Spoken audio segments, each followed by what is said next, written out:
Hai, Assalamualaikum warahmatullahi wabarakatuh. Edisi apa yang akan kita bahas malam hari ini?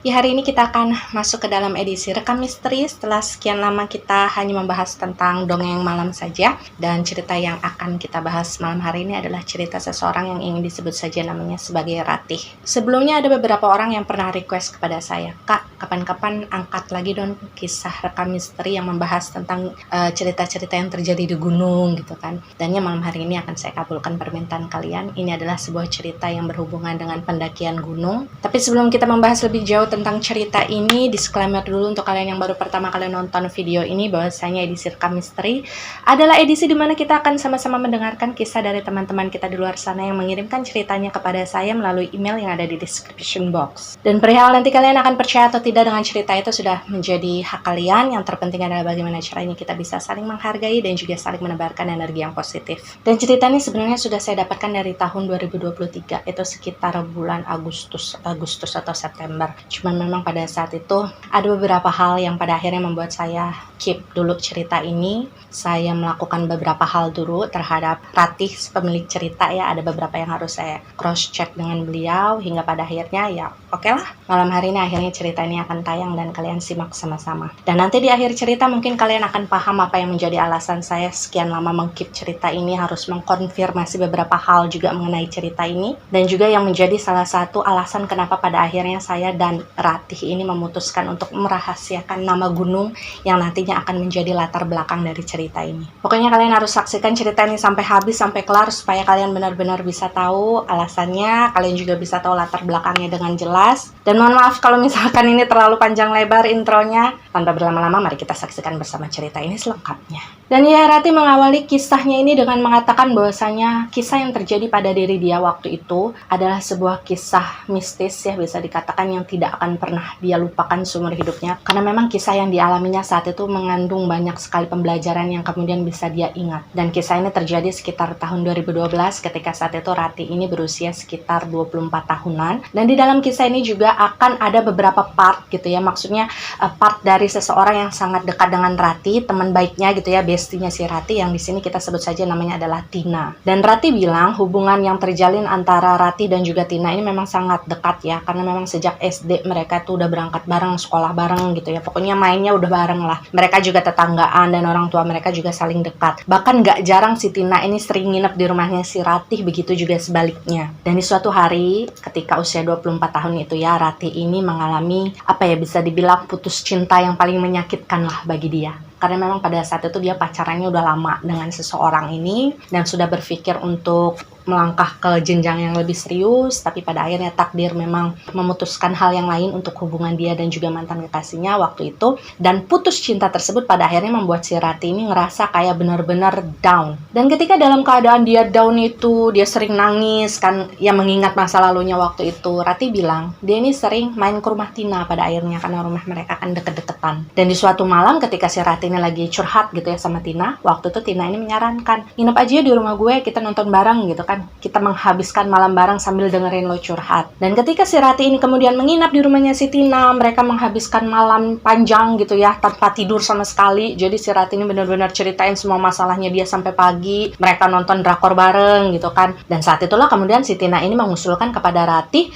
untuk jalan-jalan aja yuk gitu, kita refreshing supaya kamu juga nggak mumet gitu, nggak stres di sini. Dan sebagai informasi, memang pada saat itu si Tina dan juga si Ratih ini posisinya memang sudah bekerja ya, tapi mereka ini bekerja di satu tempat yang bareng. Dan waktu itu memang kebetulan mereka ini lagi libur gitu, jadi mereka ini lagi dapat jatah libur. Nah karena mereka lagi libur, itulah kenapa kemudian si Tina ini pada akhirnya ngajak si Ratih jalan-jalan kan, karena memang ya cukup panjang lah liburnya. Dan pada saat itu Ratih dan juga Tina ini mengingat kalau misalkan ada nih salah satu teman mereka yang kita sebut saja di sini adalah namanya Adi ya. Jadi Adi ini kerjaan sampingnya adalah sebagai tour trip. Jadi tour trip itu kayak semacam yang suka apa ya, ngatur-ngatur orang yang kalau misalkan mau mengadakan perjalanan kemana gitu kan. Nah kebetulan si Adi ini mengkhususkan dirinya pada saat itu untuk melakukan tour trip ke gunung-gunung. Jadi kayak naik gunung gitu, wisata ke gunung. Dan waktu itu memang kata si Ratih ya, naik gunung itu bukan menjadi sesuatu yang asing bagi dia. Karena dulu sebelum dia lulus kuliah gitu ya, ketika dia masih SMA gitu, dia ini memang sering naik gunung. Itulah kenapa kemudian si Ratih dan Tina ini setuju nih pada akhirnya untuk menghubungi Adi, untuk menanyakan kira-kira ada nggak sih tour trip dekat-dekat waktu ini gitu, karena mereka berdua memang mau refreshing. Dan karena pada malam hari itu Ratih ini menginap di rumahnya Tina, jadi mereka ini janjian lah berdua. Yaudah besok kita ketemuan aja yuk sama Adi, kita membicarakan hal ini. Tapi kata Ratih pada saat itu kebetulan si Adi ini kan agak sibuk ya orangnya. Jadi gini loh, si Adi ini kan orang tuanya punya toko elektronik gitu di salah satu pasar gitu ya. Nah, di pagi hari sampai menjelang sore itu biasanya si Adi itu ada di pasar, di toko bapaknya itu. Jadi bantuin bapaknya jaga toko. Nah, baru ketika sudah selesai jaga toko, tokonya udah tutup gitu, si Adi pulang, itu sekitar setelah asar. Jadi memang waktu itu Ratih dan Tina ini merencanakan kepergian mereka waktu itu untuk menemui Adi itu setelah asar. Dan setelah mereka berdua ini bertemu dengan Adi, mereka ngobrol lah ya, kira-kira nanya gitu kan, dalam waktu dekat ini ada nggak tour trip ke gunung-gunung tertentu gitu, gunung-gunung yang sekiranya si Ratih ini belum pernah naik gitu kan. Dan waktu itu kata Adi, ada nih dalam waktu dekat. Lampunya mati lagi. Dan waktu itu si Adi ini menjawab, oh ada nih, kebetulan besok itu saya mau tour trip ke salah satu gunung. Tapi di sini sekali lagi mohon maaf saya tidak bisa menyebutkan nama gunungnya apa. Pertimbangannya nanti akan kalian dengarkan di akhir cerita ini ya. Dan pada saat itu si Ratih yang memang sudah mengetahui kapasitasnya si Adi sebagai seorang tour trip, maksudnya Adi ini adalah orang yang sangat berpengalaman dan capability-nya ini memang sudah sangat diketahui kan sama si Ratih maupun Tina, karena mereka ini berteman sejak mereka ini masih remaja. Jadi waktu itu si Ratih bilang, oh ya udah, oke lah gitu. Besok kita berangkat ke gunung itu. Walaupun memang kesannya sangat mendadak ya, si Ratih juga bilang waktu itu dia belum sempat mempersiapkan apapun, tapi ya karena memang tujuannya waktu itu adalah untuk refreshing, untuk melupakan beban masalah yang ada di otaknya dia kan. Ya udah akhirnya dia setuju walaupun memang agak mendadak. Dan yang perlu digarisbawahi di sini adalah kalau kata si Ratih ya, waktu itu dia naik ke gunung tersebut bersama Adi, bersama Tina gitu ya. Itu adalah kali pertamanya lagi naik gunung nih setelah dia vakum beberapa tahun lah. Karena memang kan semenjak dia lulus SMA gitu ya, kemudian dia kuliah, kemudian dia beranjak kerja, nah itu mungkin ada sekitar 2 atau 3 tahun dia berhenti naik gunung. Dan kebetulan memang gunung yang waktu itu dituju oleh dia dan juga teman-temannya itu adalah salah satu gunung yang sebelumnya belum pernah dinaiki oleh si Ratih. Dan singkat cerita setelah semua dijadwalkan, Ratih dan Tina juga sudah mempersiapkan segala sesuatunya walaupun serba apa adanya gitu kan. Akhirnya Ratih, Tina, dan Adi ini menjadi orang rombongan lah ya, rombongan pertama yang menunggu kedatangan beberapa orang lainnya yang masuk ke dalam tour trip tersebut. Jadi kalau kata Ratih waktu itu perjalanan yang mereka lalui itu memang bukan hanya si Ratih dan Tina aja, karena si Adi ini kan open trip ya. Jadi adalah beberapa orang yang berasal dari tempat-tempat berbeda itu ikut gabung dengan mereka pada saat itu untuk naik gunung yang sama. Dan waktu itu kata si Ratih ya, mereka ini awalnya menunggu di stasiun Pasar Turi. Jadi mereka ini nunggu di sana, di stasiun tersebut, tunggu,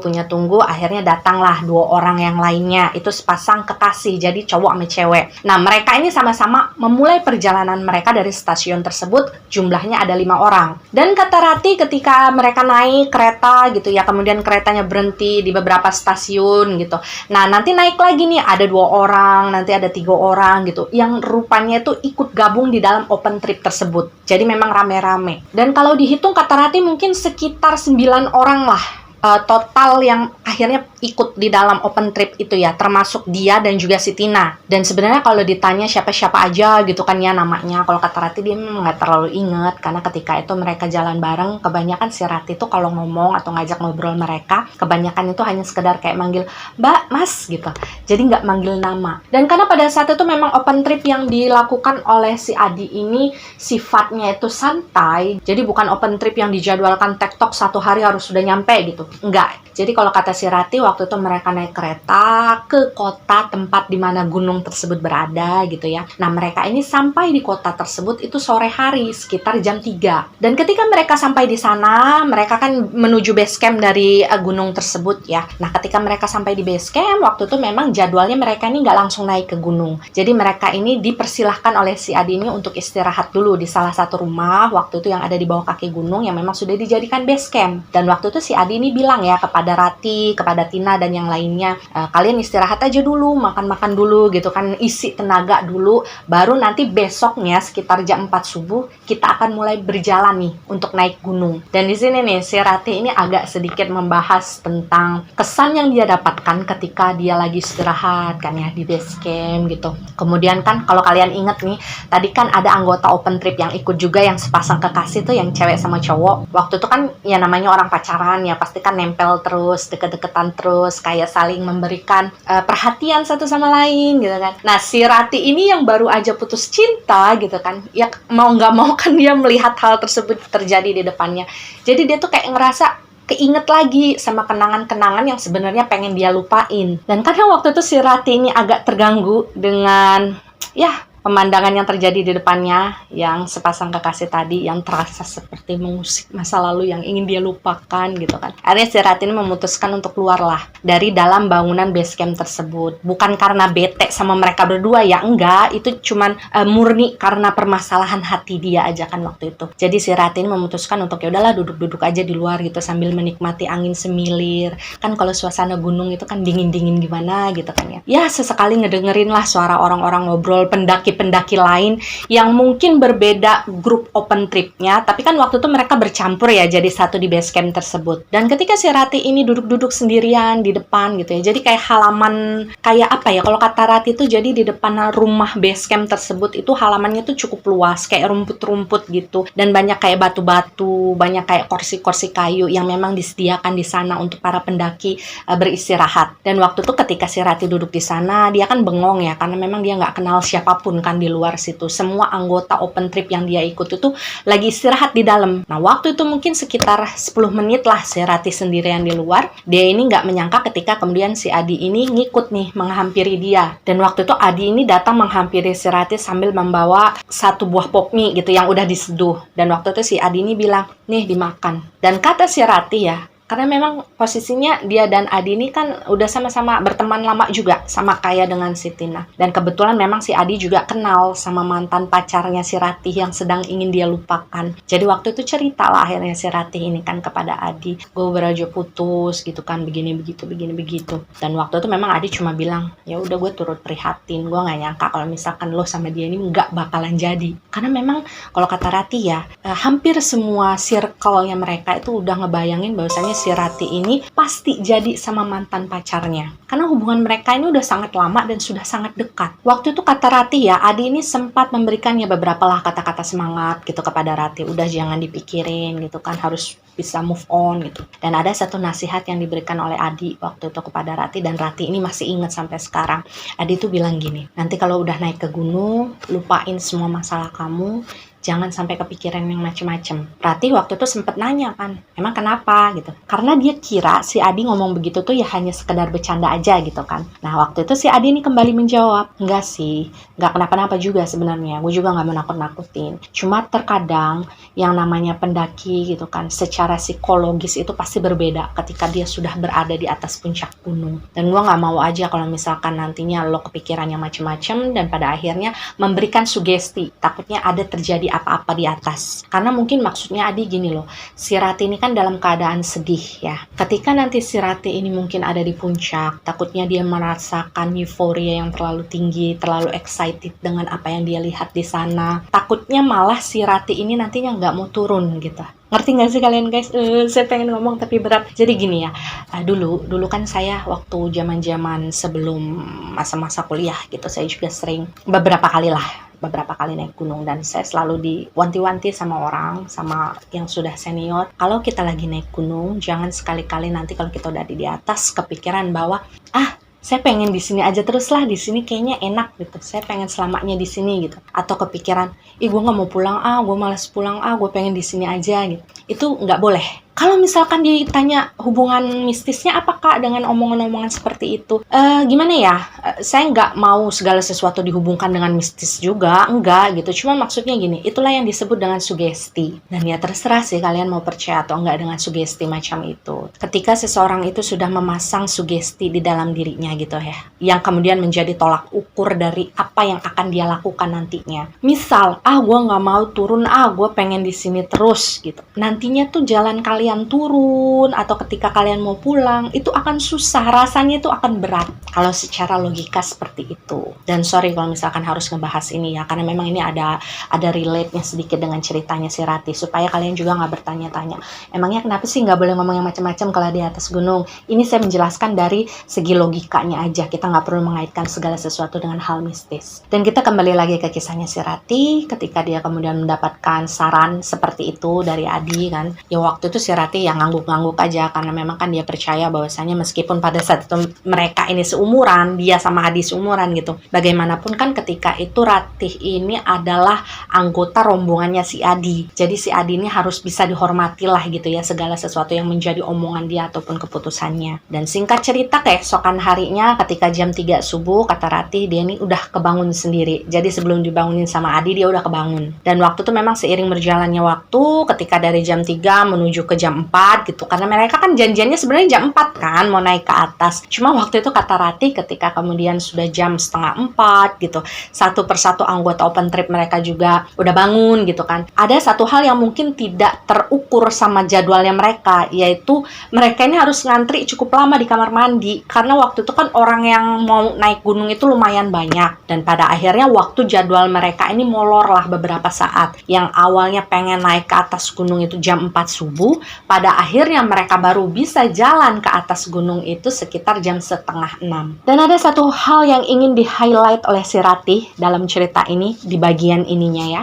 Ratih bilang ketika kemudian jadwal mereka naik gunungnya kan agak molor ya, otomatis kan mereka melalui subuh itu di base camp dulu kan. Ratih ini melihatlah beberapa anggota dari open trip tersebut ya sholat subuh lebih dahulu kan sebelum mereka naik. Dan waktu itu si Ratih ini memang sengaja tidak melakukan sholat, karena si Ratih ini bilang ya, masa-masa di mana kejadian tersebut terjadi sama dia nih, which is itu ketika dia usia 24 tahunan, itu adalah waktu di mana dia masih bisa dikatakan dia malas beribadah. Ada sesuatu di dalam dirinya Rati ini yang menganggap bahwasanya ibadah itu bukan sesuatu yang penting lah, gue masih muda gitu, gue mati juga masih lama. Jadi memang bisa dibilang Rati ini adalah sosok yang sangat jauh dengan agama ketika waktu itu terjadi loh ya. Dan ketika mereka ini naik gunung, ada satu hal yang dibawa oleh Rati dan sengaja dia bawa dari rumah. Jadi waktu itu si Rati ternyata membawa sebuah kamera DSLR gitulah. Dan waktu itu memang tujuan Rati membawa kamera tersebut adalah untuk meng-capture lah beberapa momen-momen yang mungkin nantinya dia dapatkan ketika dia naik gunung gitu. Karena memang pada tahun itu kata Rati handphone kan nggak kayak sekarang ya. Kalau sekarang kayaknya tiap handphone itu punya kamera. Nah kalau di tahun 2012 waktu itu nggak semua handphone nih bisa punya kamera. Dan memang kebetulan si Rati ini hanya akan puas dengan hasil foto yang dijepret oleh kamera. Karena kan kualitasnya beda. Dan kata Rati ketika si Adi ini tahu kalau misalkan si Rati ini membawa kamera, si Adi ini sempatlah menegur si Rati. Maksudnya kayak, lo beneran mau bawa kamera, takutnya di atas ntar kenapa-napa. Namanya di gunung kan kita nggak tahu apakah tiba-tiba hujan, tiba-tiba angin kenceng. Takutnya misalkan si Rati ini kepleset, jatuh, terus kameranya rusak. Tapi waktu itu Rati bilang dia tetap bersikeras nih sama si Adi gitu. Enggak, gue mau bawa kamera gitu. Ini haknya gue mau bawa kamera. Dan waktu itu untuk membujuk si Adi supaya mengizinkan si Rati ini membawa kamera, atau Rati ya, dia ini sempet kayak keliling lah gitu di anggota open trip dia gitu ya. Terus dia moto ini satu-satu anggota open trip di sana biar kayak seolah-olah menunjukkan kepada si Adi, nih gue bisa kan capture momen-momen yang gak bakal bisa kita ambil kalau misalkan gue gak bawa kamera. Dan ya hingga akhirnya si Adi ini gak bisa ngomong apa-apa gitu kan, karena si Rati ini juga agak keras kepala orangnya. Dan Rati bercerita ya bahwasanya perjalanan yang mereka lakukan pada saat itu bukan tipe-tipe perjalanan yang tektok yang misalkan satu hari harus naik kemudian langsung turun gitu, enggak. Jadi dalam paket yang ditawarkan oleh si Adi waktu itu, trip yang mereka lakukan untuk naik gunung tersebut itu terdiri dari 2 hari 1 malam. Jadi memang waktu itu mereka ada 1 malam yang akan menginap nih di gunung itu. Itulah kenapa kemudian perjalanan yang mereka lakukan waktu itu memang betul-betul santai. Jadi kalau misalkan ada yang capek sedikit gitu ya, ya udah santai duduk gitu, makan, buka perbekalan dulu, selfie dulu dahulu gitu kan, foto-foto si Ratihnya. Dan ketika mereka ini terus berjalan gitu ya, mereka menyusuri punggungan gunung, waktu itu berusaha sebisa mungkin agar mereka ini bisa sampai tepat waktu di titik di mana nantinya tenda mereka ini akan bermalam. Dan waktu itu kata Ratih sekitar jam 2 siang, tiba-tiba saja ada salah seorang anggota dari open trip tersebut yang asmanya kumat. Jadi kayak nafasnya itu tiba-tiba gitu. Dan sebut saja di sini nama seseorang yang asmanya kumat itu adalah Dani ya. Nah, karena melihat kondisi Dani yang sepertinya tidak memungkinkan untuk melanjutkan perjalanan, akhirnya pada saat itu si Adi ini memutuskan untuk ya udah kita istirahat aja dulu di sini, dan semua anggota juga setuju gitu kan ya. Akhirnya si Dani ini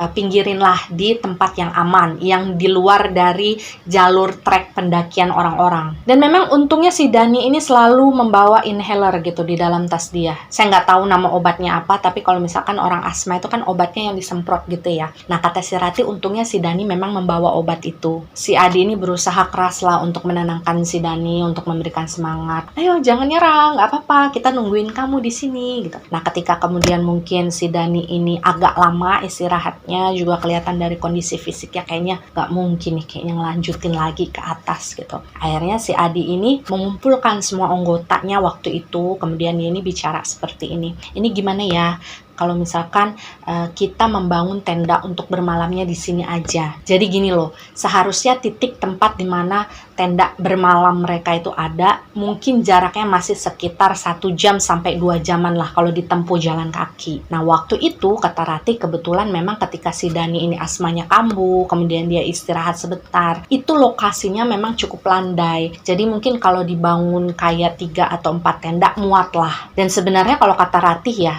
itu posisinya mungkin udah lebih dari separuh perjalanan mereka. Cuma karena pada saat itu anak-anak yang lain juga ngerasa, oh ya udah nggak apa-apa, kita juga capek gitu kan, kita juga ya udahlah istirahat, kasihan si Dani. Toh perjalanan mereka kan memang dijadwalkan 2 hari 1 malam. Jadi waktu itu si Ade ini memutuskan ya udah kita muncaknya besok aja ya gitu, ketika si Dani ini keadaannya memang sudah memungkinkan. Dan ketika keputusan tersebut diambil dan disetujui oleh seluruh anggota gitu kan ya untuk beristirahat dan membangun tenda di lokasi tersebut, Ratih ini bercerita yang cewek-cewek nih gitu ya, ada yang nanak nasi, ada yang masak makanan instan yang mereka bawa sebagai perbekalan, ada yang bikin teh manis gitu. Pokoknya ya yang berhubungan dengan makan-makan lah gitu. Sementara yang laki-laki emang bertugas untuk ngumpulin kayu bakar gitu untuk masak. Ada juga di antara mereka yang membuat tenda. Dan waktu itu kata Ratih dalam proses tersebut ya, dia kan juga ikut bantu-bantu. Sesekali dia masih ngelirik ke arah Dani. Jadi waktu itu si Dani ini dievakuasinya di bagian paling pojok gitu, di bagian tenda paling pojok. Waktu itu kan si Ratih ini kayak bertanya-tanya gitu ya dalam hatinya, itu si Dani nggak apa-apa apa ya gitu. Karena si Ratih ini kan ngelihat banget ketika si Dani itu megap-megap gitu, asmanya kambuh. Dan kata Ratih waktu itu dia menyaksikan banget ketika Adi ini sangat bertanggung jawab dengan kondisinya Dani. Jadi dia selalu nemenin si Dani, selalu ngawasin Dani, dan selalu ngecek kondisinya si Dani ini secara berkala. Tapi kemudian setelah beberapa saat berlalu, ketika si Ratih ini sebenarnya udah ngerasa kayaknya si Dani ini udah mendingan deh gitu, karena si Dani ini kan udah bisa kelihatan senyum-senyum gitu ya. Nah, kata Ratih dia kemudian melihat ada 2 orang laki-laki yang datang nih ke tempat tenda mereka ini berdiri. Jadi 2 orang laki-laki itu kayak berseragam, kembar gitu seragamnya ya, kayak seragam safari gitu loh, kayak warnanya tuh kayak PNS zaman dulu, seragam PNS zaman dulu. Ratih mungkin berpikir bahwa 2 orang tersebut mungkin bekerja di gunung itu ya, atau setidaknya memiliki hubungan dengan gunung tersebut, karena mereka kan pakai seragam yang sama. Dan memang ketika mereka kemudian menghampiri tempat di mana mereka ini membuat tenda, pada saat itu Adilah yang pertama kali dihampiri oleh kedua orang tersebut. Kita sebut saja 2 orang tersebut namanya adalah Mas Ali dan yang satu adalah Mas Ujang. Waktu itu si Ratih sebenarnya nggak mau kepo, tapi karena memang segala sesuatunya terjadi di depan mata dia langsung dan dia juga nggak sengaja ngelihat segalanya gitu kan. Akhirnya si Ratih ini memperhatikan lah apa yang dilakukan oleh 2 orang tadi. Jadi sebenarnya ya kalau dilihat 2 orang itu kayaknya memang sudah kenal dekat dengan Adi. Jadi mereka sempat ngobrol beberapa saat. Tapi yang kemudian membuat si Ratih ini agak terheran-heran adalah ketika kemudian si Ratih ini melihat kedua orang tersebut itu kayak melakukan semacam doa-doa gitu ya di hadapannya si Dani gitu. Dan ada salah satu di antara mereka yang pakai topi dan si Ratih baru tahu bahwasanya itu adalah si Mas Ali ya. Itu kayak komat kamit baca sesuatu gitu ya di tangannya seperti orang doa. Kemudian dia tiup tangannya dan diusapkan di mukanya si Dani. Dan Ratih sendiri pada saat itu juga nggak ngerti sebenarnya apa yang dilakukan oleh Mas Ali dan si Mas Ujang kepada si Dani. Cuma waktu itu si Rati ini hanya menganggap bahwa ayo udahlah mungkin hanya sekedar doa-doa aja. Jadi pada saat itu si Rati ini nggak kepikiran yang macem-macem. Cuma memang ketika si Rati ini melihat kedua orang tersebut selesai mendoakan si Dani, mereka ini kayak mojok sebentar gitu ya sama si Adi, dan mereka ini kelihatan lagi ngobrol yang serius. Dan Rati ini memperhatikan bahwasanya ketika Mas Ali dan Mas Ujang ini sudah selesai gitu ya ngobrol sama si Adi, mereka ini kayak kelihatan agak melipir, jadi kayak nggak mau gabung sama anggota open trip yang lainnya. Jadi mereka tuh kayak ngawasin aja gitu dari kejauhan, ngeliatin tempat di mana mereka ngebangun tenda. Meski sesekali si Rati ini ngeliat si Adi ini nyamperin mereka gitu kan ya, sambil bawa minuman atau nawarin makanan. Dan itu sebenarnya membuat si Rati ini agak penasaran juga gitu. Kenapa nih kita harus diawasin seperti ini? Apakah ada yang salah dengan open trip ini gitu? Apakah ada yang salah dengan kondisi Dani sampai kemudian pada akhirnya mereka ini harus diawasi seperti itu? Karena memang sekali lagi ya kita bahas, penampilan dari Mas Ali dan Mas Ujang ini menggambarkan sosok-sosok ranger yang biasanya berjaga-jaga di gunung. Jadi secara penampilan aja mereka ini benar-benar udah sangat serius. Cuma kata Rati, meskipun waktu itu dia sangat penasaran gitu kan ya, kayaknya dia menjadi satu-satunya orang yang sangat memperhatikan hal tersebut terjadi, karena yang lain tuh di sekitar dia kayaknya cuek, bahkan kayaknya cenderung nggak sadar kalau misalkan ada Mas Ujang dan juga Mas Ali yang bergabung dengan mereka. Tapi si Rati ini nggak mau menanyakan hal tersebut kepada Adi, karena dia takutnya itu bagian dari privasinya Adi sebagai pemimpin open trip kan. Dan melepaskan perhatiannya dari Mas Ujang dan Mas Ali, waktu itu ya si Rati ini memutuskan untuk membuat segelas teh hangat nih yang akan dia berikan kepada Dani. Jadi waktu itu si Rati ini ngelihat Dani ini kan udah lumayan sehat lah, udah mulai seger gitu ya. Mukanya juga udah nggak sepucat sebelumnya. Nah waktu itu si Dani ini posisinya lagi duduk bersandar di sebuah batang kayu gitu ya, sambil baca novel. Jadi dia ke gunung itu bawa novel guys. Dia baca sambil bersandar gitu kan. Nah waktu itu si Rati ini datang menghampiri si Dani, bawa segelas teh hangat tadi. Nih mas, minum gitu. Nah waktu itu kata si Dani, oh ya makasih ya mbak. Dan ketika melihat kondisinya si Dani yang sudah benar-benar stabil kalau menurut si Rati, ya di situ dia mulai yakin bahwa oke, perjalanan kita bisa dilanjutin nih kayaknya besok subuh. Karena memang si Rati ini pengen banget bisa sampai ke puncak setelah dia sekian lama vakum dari dunia tersebut. Dan ketika waktu terus berjalan, si Rati ini kan udah makan, udah tidur-tiduran, udah ngobrol sama yang lain gitu kan. Dan tiba-tiba si Rati ini kayak ngerasa bosen gitu. Kok boring amat ya begini-begini terus gitu. Perut udah kenyang tapi mata nggak bisa dibawa tidur. Sementara pemandangan di luar sana sangat indah.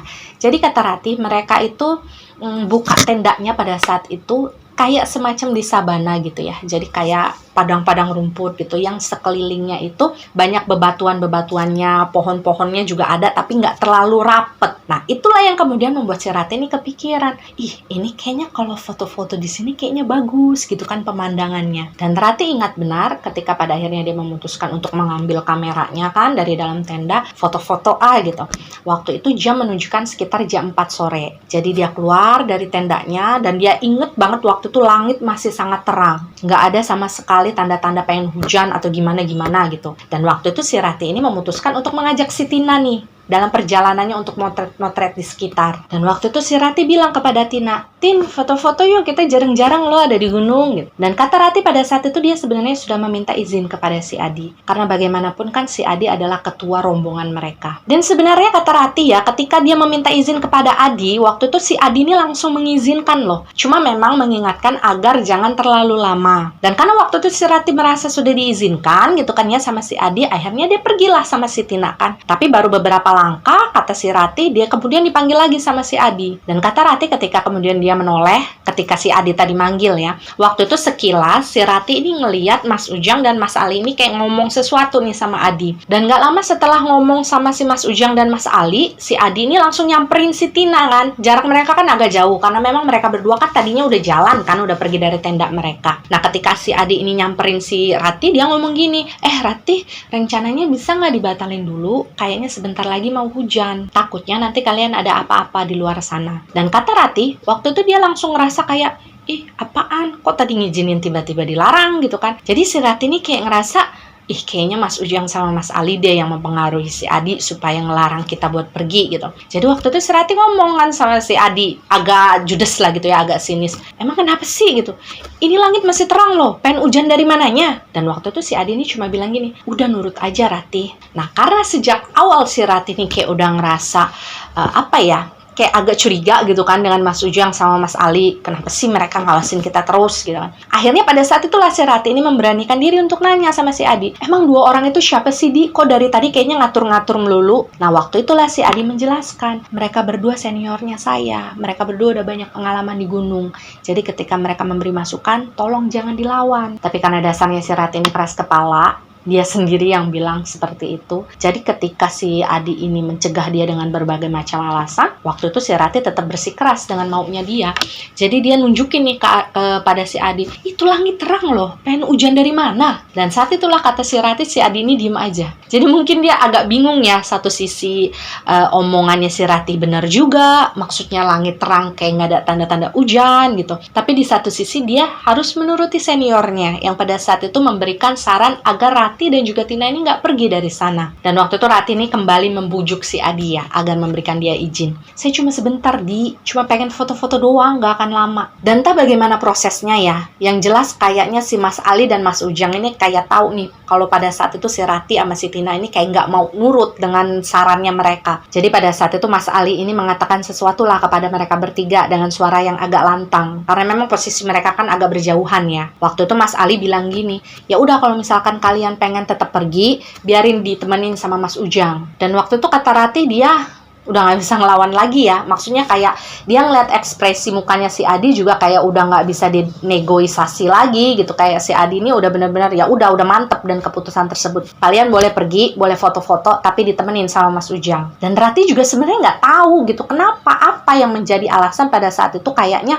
si Mas Ali, Mas Ujang sama si Adi ini kok kayak khawatir banget sama si Rati dan Tina, padahal mereka ini cuma pengen foto-foto doang di daerah sekitar. Dan karena memang nggak punya pilihan lain, Rati ini akhirnya nurut kan. Ya udah nggak apa-apa ditemenin sama Mas Ujang. Karena kata Rati ya pada saat itu, walaupun si Mas Ujang ini nemenin mereka berdua untuk keliling, Mas Ujang ini kayak tahu diri gitu. Jadi dia kayak sengaja jaga jarak dari si Rati dan juga si Tina, mungkin kesannya supaya nggak mengganggu. Dan sebenarnya pada saat mereka berjalan itu si Mas Ujang ini sama sekali nggak ngomong apa-apa. Jadi dia tuh kayak bener-bener awas dengan keadaan sekitar gitu ya, kayak merhatiin keadaan sekitar gitu, tanpa sekalipun ngomong apapun sama si Rati ataupun si Tina selama perjalanan mereka foto-foto. Rati bercerita ketika dalam perjalanan tersebut banyak hal lah yang dia foto ya, mulai dari pemandangan, dia juga memoto si Tina, kemudian meminta bantuan Tina untuk memfoto dirinya gitu kan dengan kamera yang dia bawa. Dan memang sekali lagi dia memperhatikan Mas Ujang, ya gitu aja gitu, duduk aja dari kejauhan cuma memperhatikan mereka berdua tanpa memberikan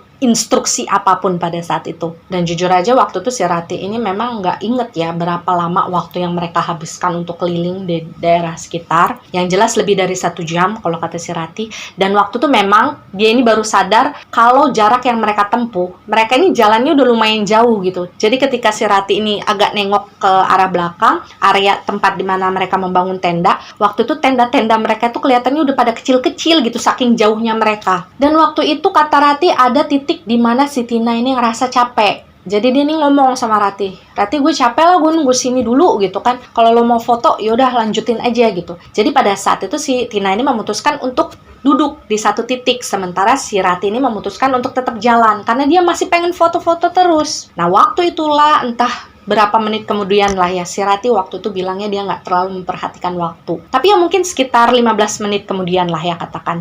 Nah si Rati ini ngeliat si Tina disamperin sama si Mas Ujang. Jadi kayak Mas Ujang ini menyampaikan sesuatu kepada si Tina. Dan ketika selesai menyampaikan sesuatu tersebut kepada si Tina ini akhirnya menyampaikan hal tersebut lagi kepada si Rati. Jadi si Tina kan agak lari ya waktu itu nyamperin si Rati yang udah agak jauh. Nah waktu itu Tina bilang, Rati kata Mas Ujang udah kita harus pulang, sebentar lagi mau hujan, takut ada apa-apa. Dan Rati bilang ya, ketika dia dikasih tahu hal tersebut sama si Tina, dia tuh kayak udah sebel banget. nggak tuh kayak sebelnya udah memuncak gitu. Ini apa sih orang ngatur-ngatur melulu gitu kan. Karena dia tahu apa yang disampaikan oleh Tina itu adalah sesuatu yang disampaikan oleh si Mas Ujang kan. Dan waktu itu pada akhirnya si Ratih ini menjawab gini, ntar dia nanggung sebentar lagi. Dan sekali lagi pada saat itu si Tina ngomong gini, tapi kata Mas Ujang sebentar lagi mau hujan. Dan waktu itu dengan kesalnya si Ratih, dia ngerasa bete banget kan, dia berbalik ke arah si Tina sambil ngomong gini, agak ngebentak dia, ya udah lo pulang aja duluan sama Mas Ujang sana, nanti gue nyusul sendirian. Dan Ratih juga nggak tahu apakah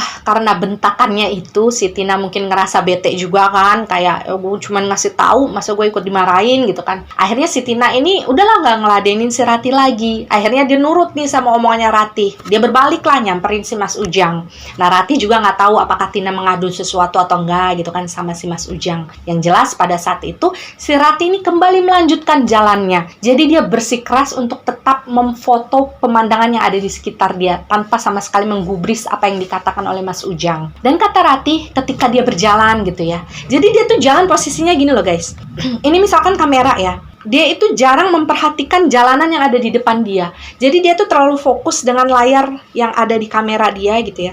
Terus motret lagi, ngeliat lagi yang jelek gitu ya, dia hapus, motret lagi gitu. Jadi dia benar-benar gak memperhatikan sekitarnya dia. Dan Ratih bilang pada saat itu ketika dia melanjutkan jalannya kan sambil motret-motret, dia sebenarnya dengar dari kejauhan ada suara Mas Ujang manggil-manggil dia, Mbak, ayo udahan. Dan Ratih yang pada saat itu memang udah sangat sebel dengan aturan-aturan yang diberikan oleh Mas Ali maupun Mas Ujang, itu nggak nengok sama sekali ketika dipanggil-panggil. Dan mungkin karena pada saat itu Ratih nggak nengok sama sekali kan ke arah Mas Ujang, akhirnya pada saat itu Mas Ujang ini cuma ngomong gini nih dari kejauhannya, yaudah ya Mbak, saya kasih waktu 10 menit lagi, nanti setelah 10 menit tolong balik. Dan lagi-lagi kalian tahu si Ratih nggak memperdulikan omongan tersebut. Jadi dia benar-benar terus jalan aja, sama sekali nggak nengok ke arahnya si Mas Ujang. Bahkan kalau kata Ratih sebenarnya pada saat itu di dalam hatinya dia tuh ngomong gini, cerewet banget sih. Dan selama dia berjalan, kata si Ratih ya, sejujurnya pada saat itu dia mendengar panggilan Mas Ujang beberapa kali lah. Jadi si Mas Ujang ini dari kejauhan sana itu kayak masih terus berusaha untuk memanggil-manggil si Ratih. Jadi kayak mengingatkan, Mbak, jangan jauh-jauh, Mbak, balik. Tapi karena memang dasarnya si Ratih ini kayak, jadi gini, Ratih itu pada saat itu kayak berusaha nantangin ya. Nantangin dalam artian lo semakin ngatur gue semakin gak nurut nih. Jadi waktu itu saking cueknya si Ratih, dia malah kayak sengaja aja gitu jalan semakin jauh dari rombongan. Dan seperti yang saya bilang tadi, bahwasanya selama perjalanan tersebut si Ratih ini sama sekali tidak memperhatikan sekitar karena dia fokus dengan kameranya. Dan pada akhirnya kecuekannya si Ratih itu berakhir ketika kemudian si Ratih ini tiba-tiba ngerasa kayak, kok panggilan Mas Ujang berhenti ya. Jadi waktu itu kata si Ratih, dia nggak lagi dengar suaranya Mas Ujang manggil-manggil. Kok nih orang nggak manggil-manggil gue lagi gitu? Apa jangan-jangan gue ditinggalin beneran gitu kan? Nah akhirnya si Ratih ini memutuskan untuk meletakkan lagi lah kameranya di depannya gitu. Namanya kamera DSLR itu kan pasti ada talinya gitu kan. Jadi dilepasin lah kamera tersebut oleh si Ratih. Dia ini maksudnya pengen berbalik, pengen ngeliat nih, ini orang pada kemana, kok gue gak dipanggilin lagi gitu. Karena waktu itu kalau kata Ratih, dia nih ngerasanya jalannya gak jauh-jauh amat kok gitu. Ya masih sekitaran situ aja. Dan waktunya juga gak berjarak lama. Tapi kalian tahu gak apa yang terjadi ketika kemudian si Ratih ini memutarkan badannya, maksudnya ingin memastikan keberadaan dia saat itu di mana. Kok dia nggak bisa denger suara Mas Ujang lagi manggil-manggil dia. Kata Ratih ketika dia baru jalan beberapa langkah, maksudnya pengen kembali, itu tiba-tiba aja kayak ada suara guntur. Jadi suara gunturnya tuh yang menggelegar, tapi suaranya mendem gitu. Jadi kayak bukan kalau petir kan jeder gitu ya. Nah itu tuh cuman kayak gitu. Tapi ketika si Ratih ini kemudian melihat ke arah langit, waktu itu dia melihat dengan jelas bagaimana transisi dari langit yang awalnya terang itu tiba-tiba aja tertutup oleh mendung yang tebal. Dan waktu itu kata Ratih di dalam hatinya dia ini sempet kayak empet gitu ya. Akhirnya dia ini ngomong gini, sialan beneran ternyata pengen hujan. Tapi waktu itu Ratih yakin banget ketika dia dengar suara guntur, langit mulai gelap gitu ya, tanda-tanda hujan gitu. Ratih ini kemudian kan kayak berlari kecil ya, Berlari kecilnya tuh persis di jalanan setapak yang sebelumnya sudah dia lalui. Jadi dia yakin banget kalau jalan yang dia lalui ketika pulang, dia pengen balik, itu adalah jalan yang sama. Dia nggak kesasar. Tapi nggak tahu kenapa Rati ini ngerasa kayak vibes jalanan yang dia lalui ketika balik itu kayak beda aja. Jadi kayak merinding, sekujur badannya tuh kayak merinding. Kemudian mungkin karena memang waktu itu suasananya sudah gelap karena langit mendung, si Rati ini kayak ngerasa diawasi oleh sesuatu yang dia tidak bisa ketahui itu apa. Tapi waktu itu kan si Rati ini berusaha untuk berpikir secara logika. Dia nggak mau tersugesti dengan hal-hal mistis atau gimana gitu. Jadi waktu itu kata Rati, perasaannya campur aduk lah. Ketika dia awalnya ya berusaha santai jalan gitu ya. Tapi lama-lama jalannya jadi cepet. Dan lama-lama lagi dia jadi lari gitu. Sambil pada akhirnya dia nekat manggil, Mas Ujang di mana? Jadi pada akhirnya rasa ketakutan itu muncul di dalam dirinya si Rati. Karena waktu itu Rati sadar, gue kayaknya ada di suatu tempat yang gue nggak tahu di mana, dan di sana nggak ada Mas Ujang ataupun si Tina. Bahkan pada saat itu si Rati ini udah nggak bisa ngeliat lagi tenda-tenda yang mereka bangun untuk bermalam di daerah tersebut. Padahal sebelumnya ketika si Rati ini lagi motret-motret, ketika langit belum mendung ya, itu dari kejauhan tenda-tenda mereka masih bisa terlihat walaupun kecil. Dan Rati bilang pada saat itu rasa paniknya benar-benar luar biasa. Jadi antara takut, panik, dan bingung ya. Karena itu tadi dia merasa sudah melalui jalan yang sama, tapi pada saat itu dia merasa jalan tersebut kok nggak ada ujungnya. Jadi dia kayak diputer-puter aja di satu tempat. Dan yang membuat si Ratih nambah panik waktu itu adalah ketika dia memanggil semua orang yang ada di sana.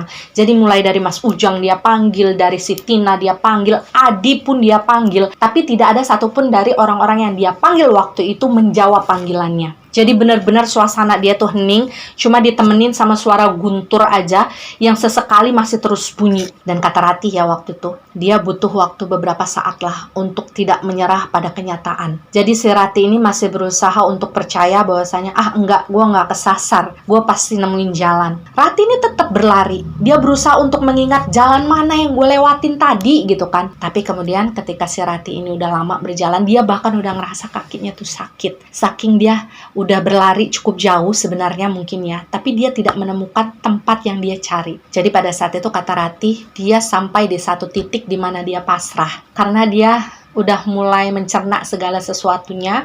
Ini bukan sesuatu lagi yang berhubungan dengan logika. Ini adalah sesuatu yang mungkin akan sulit diterima oleh akal sehat, tapi itulah kenyataan yang terjadi pada diri dia. Jadi waktu itu karena si Ratih ini ngerasa kakinya udah nggak ada kekuatan sama sekali untuk dia paksa tetap berlari, si Ratih ini pada akhirnya memutuskan untuk duduk bersandar sambil nangis dia sesenggukan di bawah salah satu pohon. Dan waktu itu kata Ratih, dia sampai jerit-jerit manggilin si Tina dan juga si Adi. Adi! Tina! Ratih kesasar. Ratih nggak bisa pulang. Tolongin Ratih. Dan pada saat itu kata Ratih ya, ketika dia sudah memasrahkan segalanya, dia sudah tidak bisa lagi mensugesti dirinya dengan sesuatu yang positif. Pada saat itu dia udah ketakutan luar biasa. Turunlah hujan. Jadi waktu itu kata Ratih, intensitas hujannya itu sebenarnya sedang. Jadi dia nggak terlalu lebat, nggak terlalu ringan juga. Dan waktu itu si Ratih ini memang tidak mau mencari tempat untuk berteduh ya, karena dia nggak mau beranjak dari titik tersebut.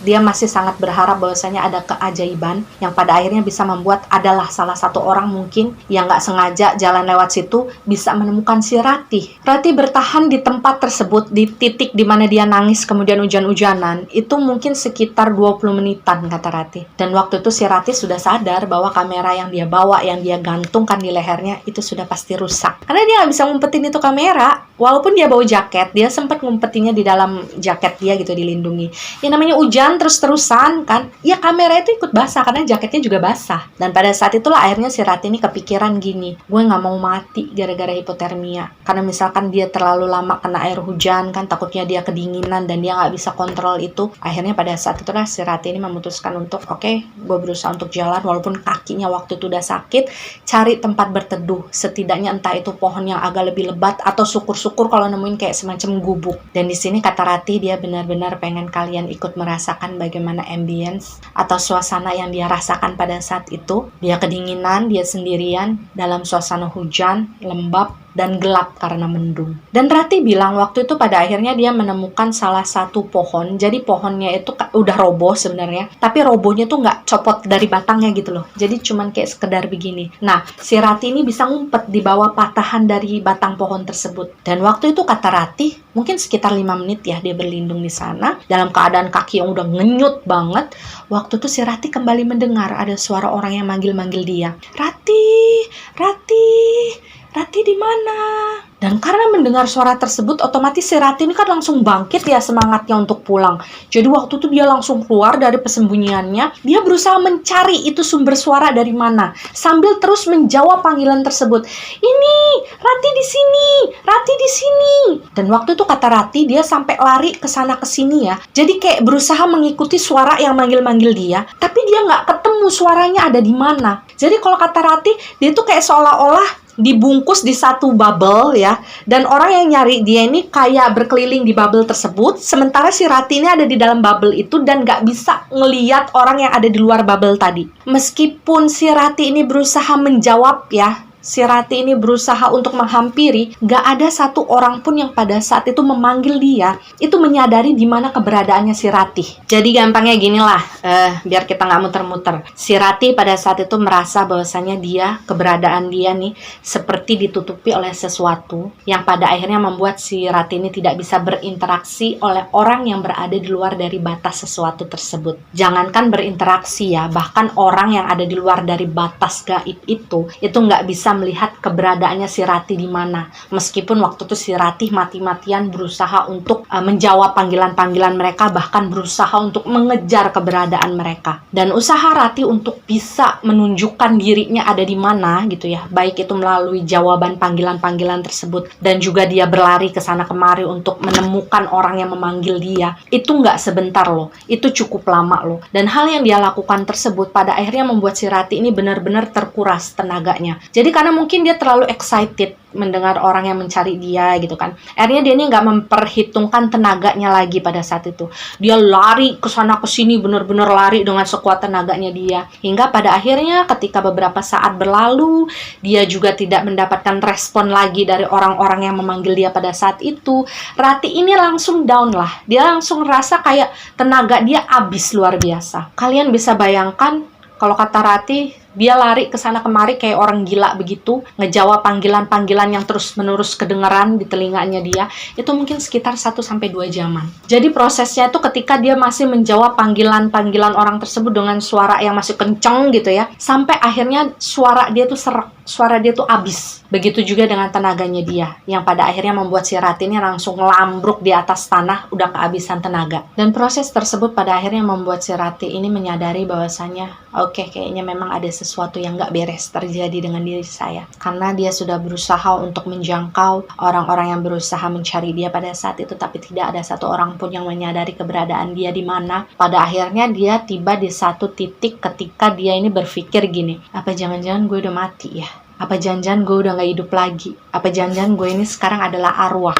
Makanya orang yang nyariin gue gak bisa ngeliat gue lagi. Si Rati sempat kepikiran seperti itu, saking dia gak bisa percaya dengan apa yang terjadi sama diri dia waktu itu. Apalagi saat itu kata Rati, walaupun hujan terus-menerus gitu ya, mengguyur badannya dia, tapi yang baru dia sadari adalah air hujan yang waktu itu turun, itu rasanya gak dingin, tapi kayak anget-anget kuku. Dan hal itulah yang kemudian membuat si Rati ini semakin yakin bahwasanya dia tuh sudah meninggal waktu itu. Jadi apa yang dialaminya itu adalah sesuatu di antara alam dunia dan juga akhirat. Dan kata Rati, ketika dia sudah berusaha untuk berdamai dengan kenyataan, dia mulai sadar dan mulai tahu bahwa ya udah, gue nggak bisa ngelakuin apa-apa. Gue udah terjebak di sini dan gue kayaknya nggak bakal bisa ditemuin. Rati bilang dia nangis juga percuma. Dia tuh udah capek nangis. Rati cuma bilang gini ya dalam ceritanya. Waktu itu dia cuma berharap bahwasanya Tuhan itu bisa ngampunin dia, karena dia adalah orang yang sangat males ibadah ketika hidup. Dan dalam posisi seperti itulah kemudian pada akhirnya si Rati ini ngerasain ketakutan yang luar biasa, karena kan dia berpikir berpikir dia udah meninggal dunia ya. Dia tuh cuma berharap bahwasanya setelah ini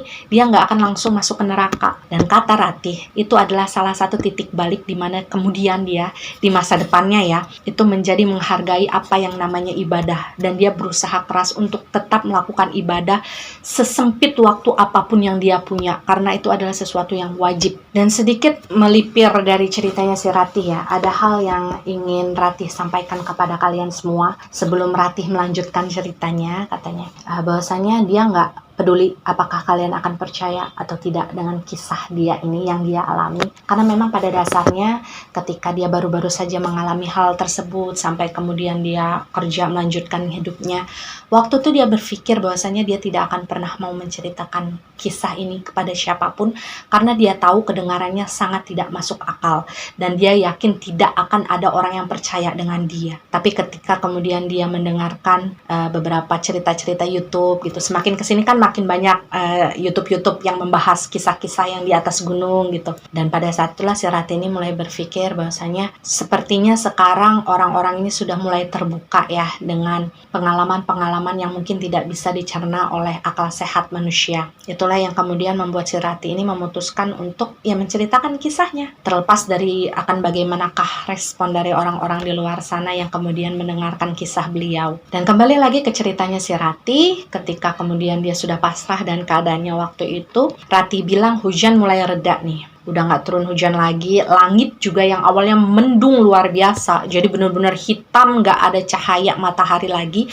karena waktu itu kan belum maghrib sama sekali kan sebenarnya ketika si Ratih ini awal-awal hilang. Nah waktu itu ketika hujan mulai berhenti, langit udah mulai cerah lagi, langit-langit senja gitu. Ratih bilang pada saat itu dia kembali bisa melihat jalanan tanah setapak yang sebelumnya dia lalui. Jadi pada saat itu si Ratih mulai kepikiran gini nih, konyol, masa gue mau mati di gunung sih? Kayaknya nggak mungkin deh, gue nggak mau mati di gunung. Dan waktu itu si Ratih ini berpikiran untuk gue harus cari jalan keluar, gue harus cari gimana caranya bisa balik. Walaupun gue dalam keadaan mati atau gue dalam keadaan hidup, yang jelas gue mau pulang, gue nggak mau ada di sini. Jadi pada saat itu si Ratih ini berusaha untuk kembali menguatkan hatinya lagi. Dia berdiri dari tempat di mana dia sempat berteduh. Jadi dia ini mau melanjutkan perjalanan lagi lah. Entah kemanapun langkah kakinya pada saat itu membawa dia. Yang jelas si Ratih ini nggak mau tetap ada di tempat yang sama dan pasrah begitu aja tanpa usaha. Dan yang perlu kalian tahu ketika si Ratih dalam proses ini, dia udah sama sekali nggak mendengar suara siapapun yang memanggil-manggil dia. Jadi benar-benar suara itu udah senyap, sudah hanya tentang dirinya si Ratih dan gunung tersebut.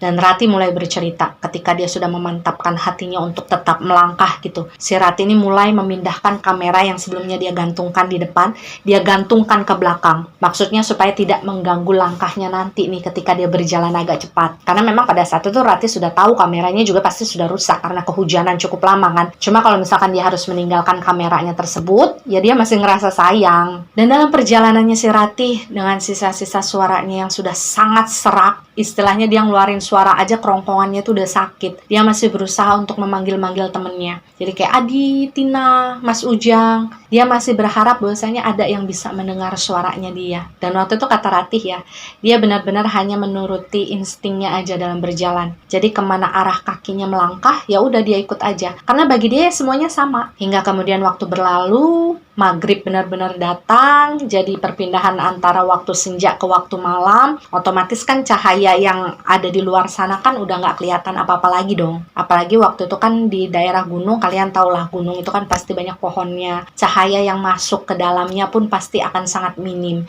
kecuali kalau misalkan kalian berada di daerah sabana atau padang rumputnya. Dan ketika Ratih menilai bahwasanya pada saat itu hari sudah mulai gelap, Ratih ini memutuskan untuk ya udahlah berhenti aja dulu, karena secara logikanya si Ratih, ya kalau misalkan gue udah mati, kalau misalkan gue sebenarnya belum mati, terus tiba-tiba nekat tetap jalan di suasana gelap begini, tiba-tiba gue salah langkah, terus gue jatuh ke jurang, beneran mati kan gimana? Jadi waktu itu si Ratih ini dengan berat hati pada akhirnya memutuskan udahlah istirahat aja dulu, terus akan melanjutkan jalan kaki lagi nih keesokan harinya. Dan sebenarnya kata Ratih pada saat itu adalah beberapa momen ketika dia berjalan gitu ya, dia ini mencubit diri dia sendiri. Jadi ketika dia ngerasa gitu sakit, ada rasa senang di dalam hati dia, karena setidaknya dia tahu bahwa oh jasad saya masih bisa ngerasain sakit gitu, berarti saya ini belum mati. Dan ketika si Rati ini kemudian berjalan sebentar setidaknya untuk mencari tempat di mana sih yang enak untuk merebahkan diri dia gitu. Waktu itu si Rati ini menemukan satu tempat yang terdiri dari bebatuan-bebatuan besar, dan waktu itu ada satu batu yang posisinya tuh kalau kata Rati satu batunya berdiri begini dan yang satu tuh agak landai gitu loh. Nah si Rati ini udah ada dalam bayangan kepalanya dia, wah kayaknya enak nih kalau misalkan tiduran di atas batu yang agak landai tadi. Dan batu yang berdiri itu kan setidaknya bisa melindungi si Rati ini dari angin. Rati pun memilih tempat tersebut untuk istirahat. Dia sempat bersandar di batu itu kan sambil ngeliatin kameranya. Dia nyala-nyalain kameranya kan. Cuma memang waktu itu kameranya udah rusak, nggak bisa diselamatin lagi. Dan Rati bilang pada saat itu perasaan dia secara manusiawi itu bercampur aduk. Jadi ada capek, ada ngantuk, ada lapar. Cuma karena memang si Rati ini benar-benar tersesat dalam keadaan yang tidak membawa apapun, jadi ya terpaksa dia harus menahan rasa laparnya. Tapi untungnya pada saat itu si Rati ini bisa tertidur dengan cepat ya. Jadi ketika dia membaringkan badannya di atas batu yang landai tadi, dia langsung tertidur di sana. Dan keesokan harinya si Rati ini terbangun. Ketika si Rati ini kebangun, dia kan langsung melek tuh. Dia ngelihat ke atas langit ya. Nah waktu itu kata Rati suasananya sebenarnya masih gelap, tapi udah ada kayak semburat-semburat warna kuning matahari mau terbit gitu. Jadi si Rati ini mendeskripsikan bahwasanya pada saat dia bangun itu kemungkinan memang di waktu-waktu subuh. Dan kalian tahu nggak suara apa yang didengar oleh si Rati pada saat itu yang pada akhirnya membuat si Rati ini bangun dari tidurnya. Jadi kata Rati pada saat itu dia mendengar suara azan subuh. Ada azan subuh yang mengumandang tidak jauh dari tempat dia tertidur. Dan ketika mendengar suara azan, otomatis si Rati ini langsung berpikir dong, loh kok ada suara azan? Berarti di sekitar sini ada masjid atau musola dong. Otomatis kalau ada masjid atau musola, setidaknya pasti ada tempat orang tinggal kan? Karena si Rati ini sama sekali nggak tahu bagaimana letak geografis yang ada di gunung tersebut. Itu adalah gunung yang pertama kali dia naiki, dan sebenarnya memang di beberapa gunung ada gunung yang letaknya itu dekat dengan pemukiman warga, atau yang ada musola kecilnya gitu. Itulah yang membuat si Rati ini kemudian berpikir bahwasanya, oh kayaknya di dekat sini ada rumah-rumah penduduk gitu, setidaknya saya bisa minta tolong di sana. Tanpa sama sekali Rati sadari bahwasanya pada saat itu posisi dia tersesat itu sudah hampir sampai puncak. Jadi semisal pun ada masjid yang dekat di area gunung tersebut, suaranya kemungkinan besar nggak akan bisa sampai ke tempat di mana si Rati ini berada. Cuman kan karena pada saat itu insting bertahannya si Rati ini kan nyala ya, karena dalam kondisi darurat seperti itu, ya si Rati ini berusaha berpikir bahwasanya, oh oke, saya dengar suara azan, berarti di sekitar sini ada orang. Dan hal pertama yang dilakukan oleh si Rati ketika dia bangun, dia mendengarkan suara azan subuh itu adalah nangis. Kenapa dia nangis? Karena kata Rati di sana dia tersadar bahwa sepertinya dia sudah lama sekali tidak mendengar suara azan. Selama dia hidup kemarin-kemarin dia terlalu disibukkan oleh pekerjaan dia. Pekerjaan yang di tempatnya tidak memiliki waktu-waktu untuk menandakan sholat. Jadi ketika kemudian si Rati mendengarkan suara azan tersebut, dia ini kayak sedih dalam hatinya. Dia tuh kayak ditampar oleh kenyataan. Kayak, ya Allah, selama ini saya kemana aja? Sebegininya saya kangen sama suara azan. Sampai dia benar-benar nangis ketika mendengarnya. Dan ketika suara azan tersebut selesai berkumandang, Rati ini langsung menjalankan ibadah sholat. Jadi dia langsung tayamum, dan pada saat itu kata Rati, meskipun dia tidak membawa mukena, dia kan memakai jaket panjang, memakai celana jeans panjang juga. Memang dia tidak menggunakan penutup kepala gitu. Cuma waktu itu si Rati bilang, saya yakin Tuhannya saya adalah Tuhan yang maha pengampun dan maha pengertian. Setidaknya kalau misalkan ini adalah azan terakhir yang saya dengar dalam hidup saya, setidaknya pada saat itu si Rati ini kepengen dia menjalankan ibadah gitu, walaupun dalam kondisi yang benar-benar apa adanya. Dan Rati bercerita ketika dia sholat 2 rakaat itu full dia sesungguhkan. Dia keinget sama kenangan-kenangan dia sama orang tuanya, sama teman-temannya gitu. Jadi dia ini kayak benar-benar merasakan bahwasanya itu adalah momen terakhir dia hidup. Dia nggak akan bisa pulang lagi. Dan ketika si Rati ini sudah selesai menjalankan sholat subuh pada saat itu, akhirnya si Rati ini memutuskan untuk mencari dari mana asal suara azan subuh itu dia dengar. Karena dia penasaran kan, dia pengen tahu. Karena menurut Rati waktu itu suaranya nggak jauh dari tempat dia berada. Suaranya itu jelas dan azannya itu indah. Dan Rati mengungkapkan tujuan dia pada saat itu untuk mencari suara azan tersebut adalah mencari orang. Semisalkan si Rati memang masih hidup, pada kenyataannya ya dia minta bantuan untuk bisa dianterin pulang gitu kan. Ya gimana lah caranya si Rati ini pengen bisa keluar dari gunung tersebut. Dan di sini posisinya kita harus sama-sama ingat bahwasanya pada saat itu Rati sama sekali nggak tahu jalan. Jadi dia memutuskan untuk berjalan ke atas. jalan yang sama sekali belum dia lalui. Karena sebelumnya kan dia jalannya dari bawah kan, dia kan tadinya mau balik putar arah ke bawah lagi. Cuma pada saat itu si Rati berpikir dia yakin benar kalau suara azan yang dia dengar pada saat itu asalnya dari arah atas. Jadi dia ya udahlah memutuskan untuk berjalan ke arah atas. Dia mengikuti jalan setapak yang ada di depannya, walaupun sesekali dia harus buka jalur baru gitu ya, yang sekiranya jalanannya masih nggak terlalu bahaya gitu, yang rumput-rumputnya ya masih paling sebatas-batas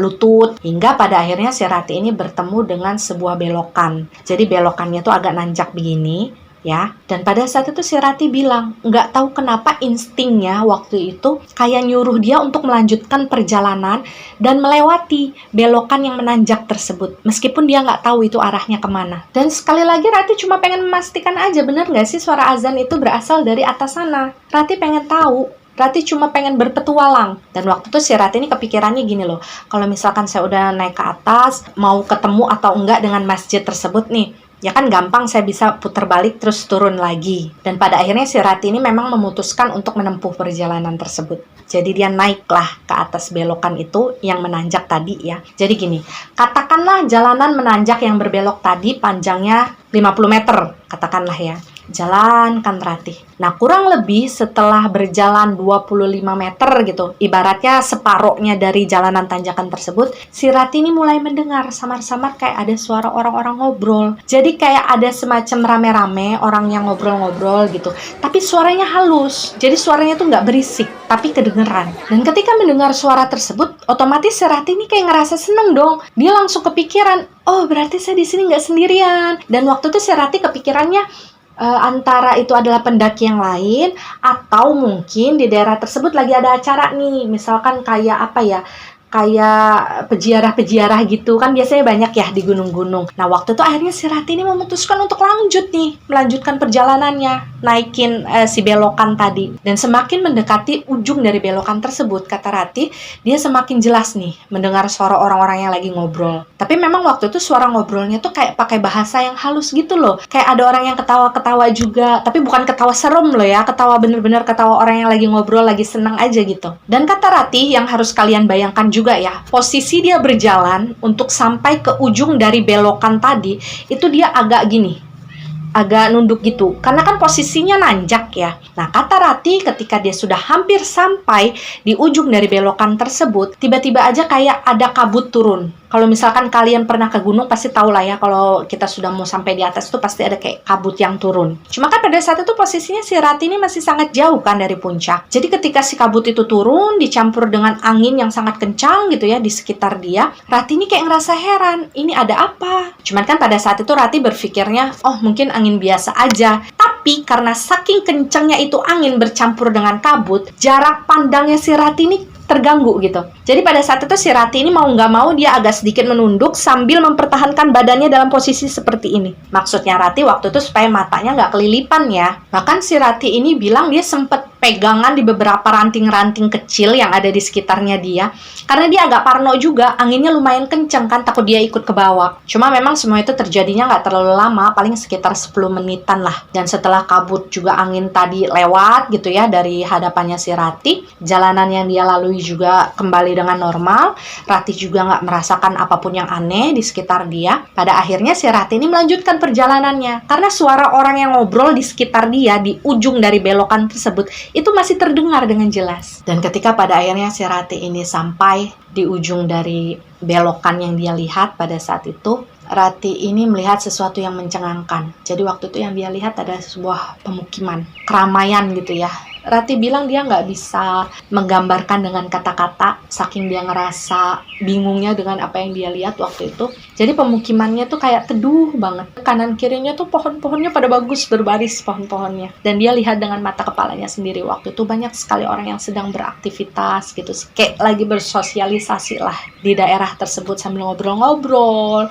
Dan satu hal yang paling diingat oleh si Rati adalah yang pertama, orang-orang yang bersosialisasi di wilayah tersebut itu pakaiannya serba putih, jadi kayak gamis. Jadi kayak gamis warna putih, baik itu laki-laki dan perempuan ya. Yang membedakan hanya modelnya aja. Jadi kalau misalkan yang laki-laki itu gamisnya kayak lurus aja, sementara kalau yang perempuan itu kayak ada cuttingnya sedikit. Dan yang perempuan itu kayak pakai selendang gitu di kepalanya, warna putih juga. Dan yang kedua adalah yang diperhatikan banget sama si Ratih ketika dia memperhatikan satu persatu orang yang lewat di dalam pemukiman tersebut. Mereka ini kalau ngobrol, kalau ketemu saling nyapa gitu ya, itu senyuman itu kayak nggak lepas dari wajah-wajah mereka. Dan mereka semua ini ganteng-ganteng, cantik-cantik, kata si Ratih. Jadi nggak ada yang jelek dia lihat. Dan Ratih bilang pada saat dia melihat keramaian tersebut, dia ini cuma bisa mematung gitu. Jadi kayak ada beberapa pohon yang menjadi gerbangnya dia gitu ya. Kayak pohon-pohon yang agak beda, warnanya juga jauh lebih segar gitu kalau kata Ratih. Ratih diem di sana. Dia bengong dengan apa yang dia lihat. Dan keberadaan dia di sana itu juga kayak nggak diperhatikan sama orang-orang tersebut. Jadi orang-orang juga kayak nggak sadar gitu kalau misalkan dia memperhatikan dari posisi dia. Jadi pada saat itu si Ratih ini cuma berdiri aja. Ratih bilang dia nggak berani waktu itu untuk masuk. Padahal kan awalnya dia punya niat untuk minta tolong gitu ya, supaya bisa diantarkan keluar dari gunung tersebut. Cuma ketika dia berada di posisi itu, dia bertemu, dia melihat orang-orang yang banyak di sana, justru niat tersebut itu kayak hilang begitu aja, karena dia takut mengganggu. Dan Ratih waktu itu hanya kepikiran bahwasanya pada saat itu dia sedang berada di sebuah pemukiman yang mungkin desanya memang terletak ada di atas gunung. Toh nggak semua gunung cuma ada batu sama pohon aja kan, ada beberapa gunung yang mungkin ya ada pemukiman, ada penduduknya juga yang tinggal di sana. Dan karena memang yang dilihat oleh si Ratih itu lagi rame-ramenya, Ratih tuh berpikirnya, oh mungkin lagi ada acara kali ya. Apalagi waktu itu kan orangnya pada pakai baju putih semua, mungkin ada pengajian atau apa gitu kepikirannya si Ratih. Jadi waktu itu si Ratih nggak berani untuk masuk. Mohon maaf ya guys kalau misalkan saya agak emosional di bagian penggambaran tempatnya, karena kalau kalian follower lama saya, kalian pasti tahu alasannya apa ya. Mohon maaf. Dan karena memang si Ratih pada akhirnya memutuskan untuk tidak mau masuk, tidak mau mengganggu suasana yang lagi ada di pemukiman tersebut, akhirnya si Ratih berpikir untuk turun sebentar. Jadi Ratih ini kepengennya udahlah saya turun dulu sampai acara tersebut mungkin selesai gitu kan ya. Nanti saya naik lagi nih. Jadi waktu itu si Ratih memutuskan untuk putar balik. Dia turun nih, menuruni belokan tadi kan. Namun di tengah jalan, kata Ratih, ketika dia lagi jalan, turun, dia kan fokus ngeliatin jalan di bawah gitu supaya nggak kepleset. Nah waktu itu dia tiba-tiba aja ngeliat ada kaki nih, kaki laki-laki berhenti di kayak berhenti menghalangi jalannya si Ratih. Dan waktu itu si Ratih bilang ketika dia ngeliat kakinya aja dia tahu ini orangnya kayaknya bakalnya tinggi nih. Dan ketika si Ratih ngangkat kepalanya ke atas, kata si Ratih, waktu itu orang laki-laki tersebut ya, itu tingginya mungkin sekitar 2 meteran. Dia pakai baju serba hitam, dia pakai kayak ikat kepala juga warnanya merah, tapi waktu itu kulitnya itu hitam. Bukan hitam, kulitnya itu coklat tapi coklat yang gelap. Dan kata Ratih yang paling membuat dia merinding ketika melihat sosok laki-laki tersebut adalah laki-laki itu nggak ada senyumnya sama sekali. Jadi mukanya tuh muka jutek dan matanya tuh agak melotot gini loh ketika ngeliatin si Ratih. Tapi waktu itu si Ratih ini masih berusaha untuk berusaha untuk sopan walaupun dia deg-degan kan. Dia ngomong gini ke laki-laki tersebut, "Mas maaf saya mau lewat." Tapi waktu itu laki-laki tersebut justru ngomong gini ke Ratih, "Ayo sini, saya antarin turun." Dan waktu itu si Ratih ini bingung dong, kok ini laki-laki baru ketemu sama saya kok bisa tahu kalau saya pengen turun gunung dan tiba-tiba saja menawarkan hal tersebut kepada saya. Dan waktu itu posisinya si Ratih ini masih diem ya, masih memperhatikan bagaimana cara pria serem tadi itu melototin dia. Dan waktu itu pria tersebut ngomong lagi sama Ratih, "Udah ayo sini, saya anterin turun biar ketemu sama teman-temannya." Dan kata Ratih pada saat itu, sebenarnya dia kan ngerasain takut ya. Dia tuh kayak pengen lari aslinya, karena dia ngerasa dipelototin sama laki-laki itu. Tapi nggak tahu kenapa waktu itu dia ngangguk dan ngikutin langkah kaki pria tadi. Jadi waktu itu posisinya pria tersebut berjalan gitu ya di depannya si Ratih, dan Ratih ini ngikutin dari belakang. Dan ketika si Ratih ini berjalan di belakang sosok pria menyeramkan tadi, mungkin sekitar 1 meteran lah ya kalau kata si Ratih. Walaupun di dalam hatinya ini kayak, ngapain ikut sih, ngapain nurut sih gitu. Tapi dia nggak bisa ngelawan, dia tetap jalan. Nah waktu itu kata Ratih, dia tiba-tiba aja kayak ngeliat ada segerombolan kupu-kupu.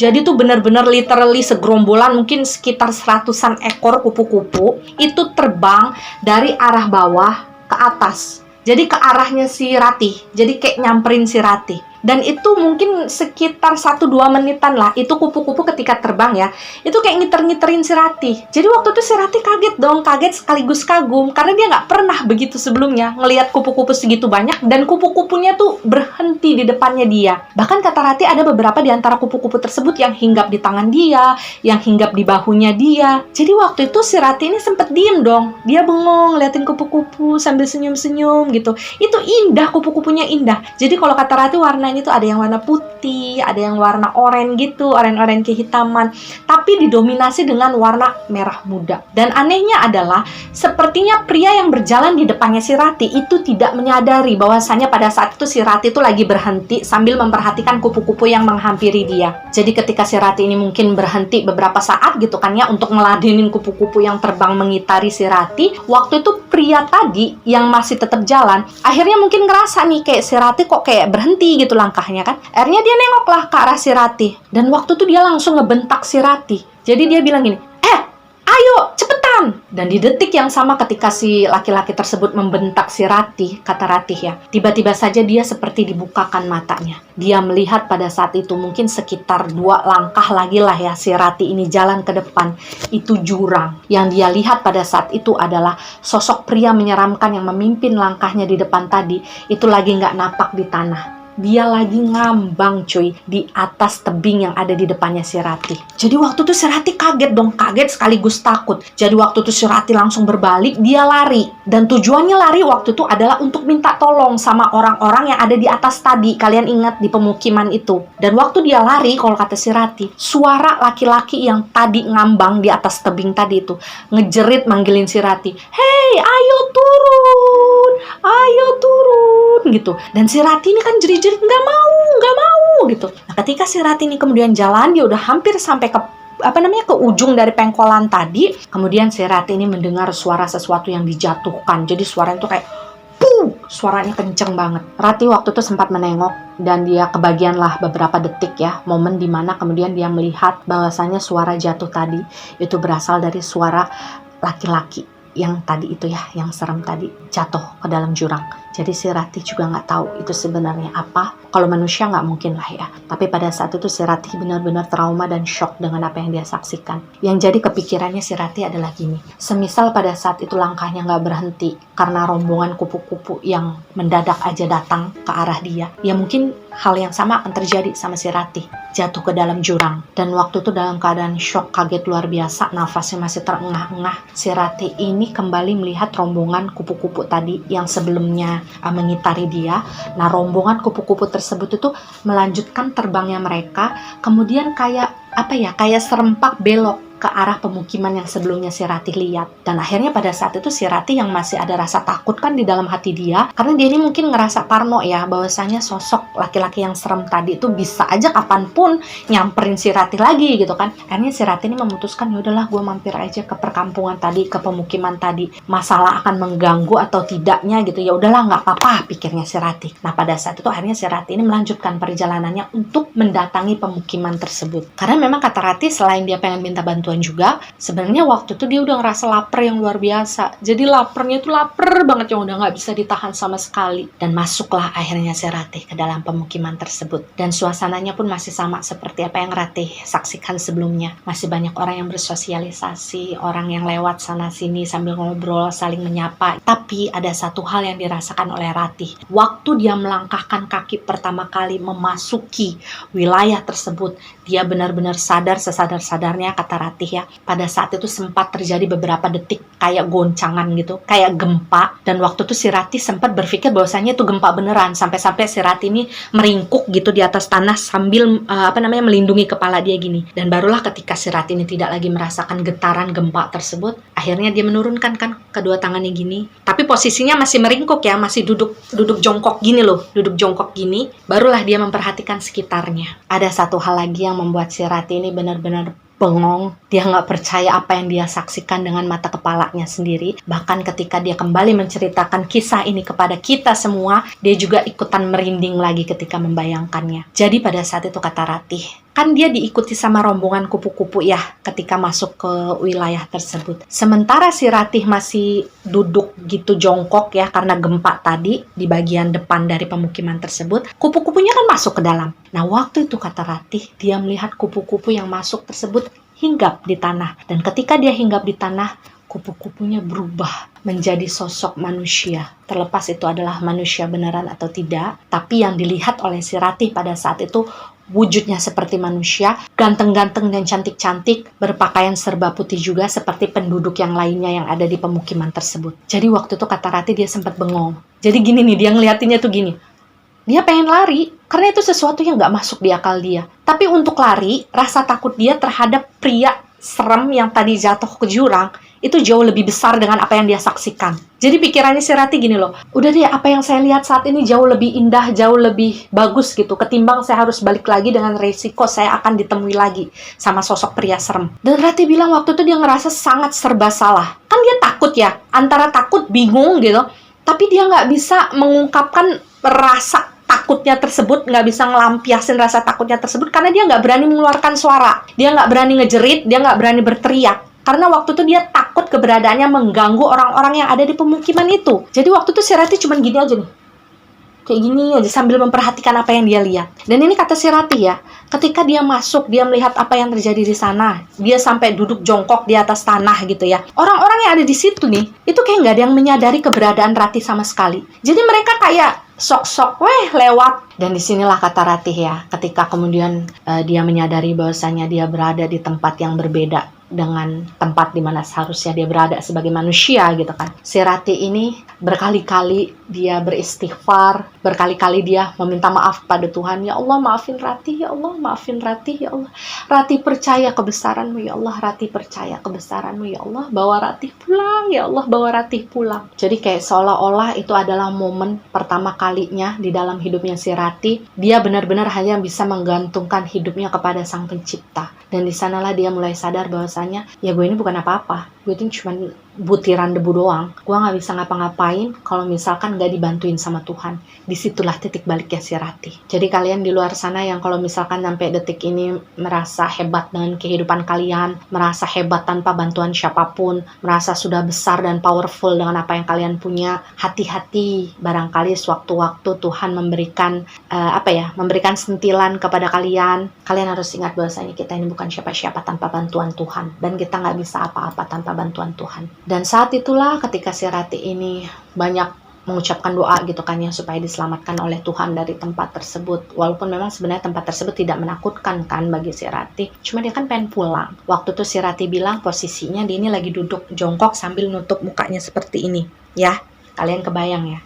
Nah ketika dia dalam kondisi seperti itu, tiba-tiba saja dia ini mendengar kayak ada suara langkah kaki seseorang yang mendekat ke arah dia. Jadi kalau misalkan ada suara langkah kaki orang yang berjalan di atas daun gitu ya, itu kan pasti kita bisa dengar dong suara kakinya mendekat ke arah kita. Dan waktu itu kata Ratih, dia sempat ngintip nih dari sela-sela tangannya gini nih. Karena dia pengen mastiin yang nyamperin dia pada saat itu manusia atau bukan. Dan di saat kemudian si Ratih ini mengintip, kata Ratih dia melihat ada sesosok pria berpenampilan kayak seorang pendaki. Orangnya tinggi, kulitnya kuning, pakai jaket warna hitam. Terus di dalam jaket itu kelihatan ada daleman warna merah. Jadi kayak kemeja warna merah. Dia pakai tas warna hitam terus ada garis birunya. Dan kata Ratih, ketika dia melihat sosok tersebut, dia kan nyamperin Ratih ya. Dia nanya, kok kamu bisa di sini? Dan Ratih bilang, jujur, ketika pertama kali ngelihat dia gitu ya, ngelihat sosok pria yang nyamperin dia, ganteng kata Ratih. Cuma yang paling bikin si Ratih ini ngerasa tenang adalah gak tahu kenapa ketika dia ngedengar suara pria itu ngomong gitu ya, si Ratih ini kayak ngerasa aman aja gitu. Dia kayak ngerasa yakin bahwasannya yang pada saat itu menemui dia itu adalah manusia. Dan manusianya tuh ramah tapi santai gitu. Jadi benar-benar si Ratih ini kayak ngerasa kayak ngerasa aman. Dan laki-laki itu kembali bertanya sama Ratih, kamu kesasar?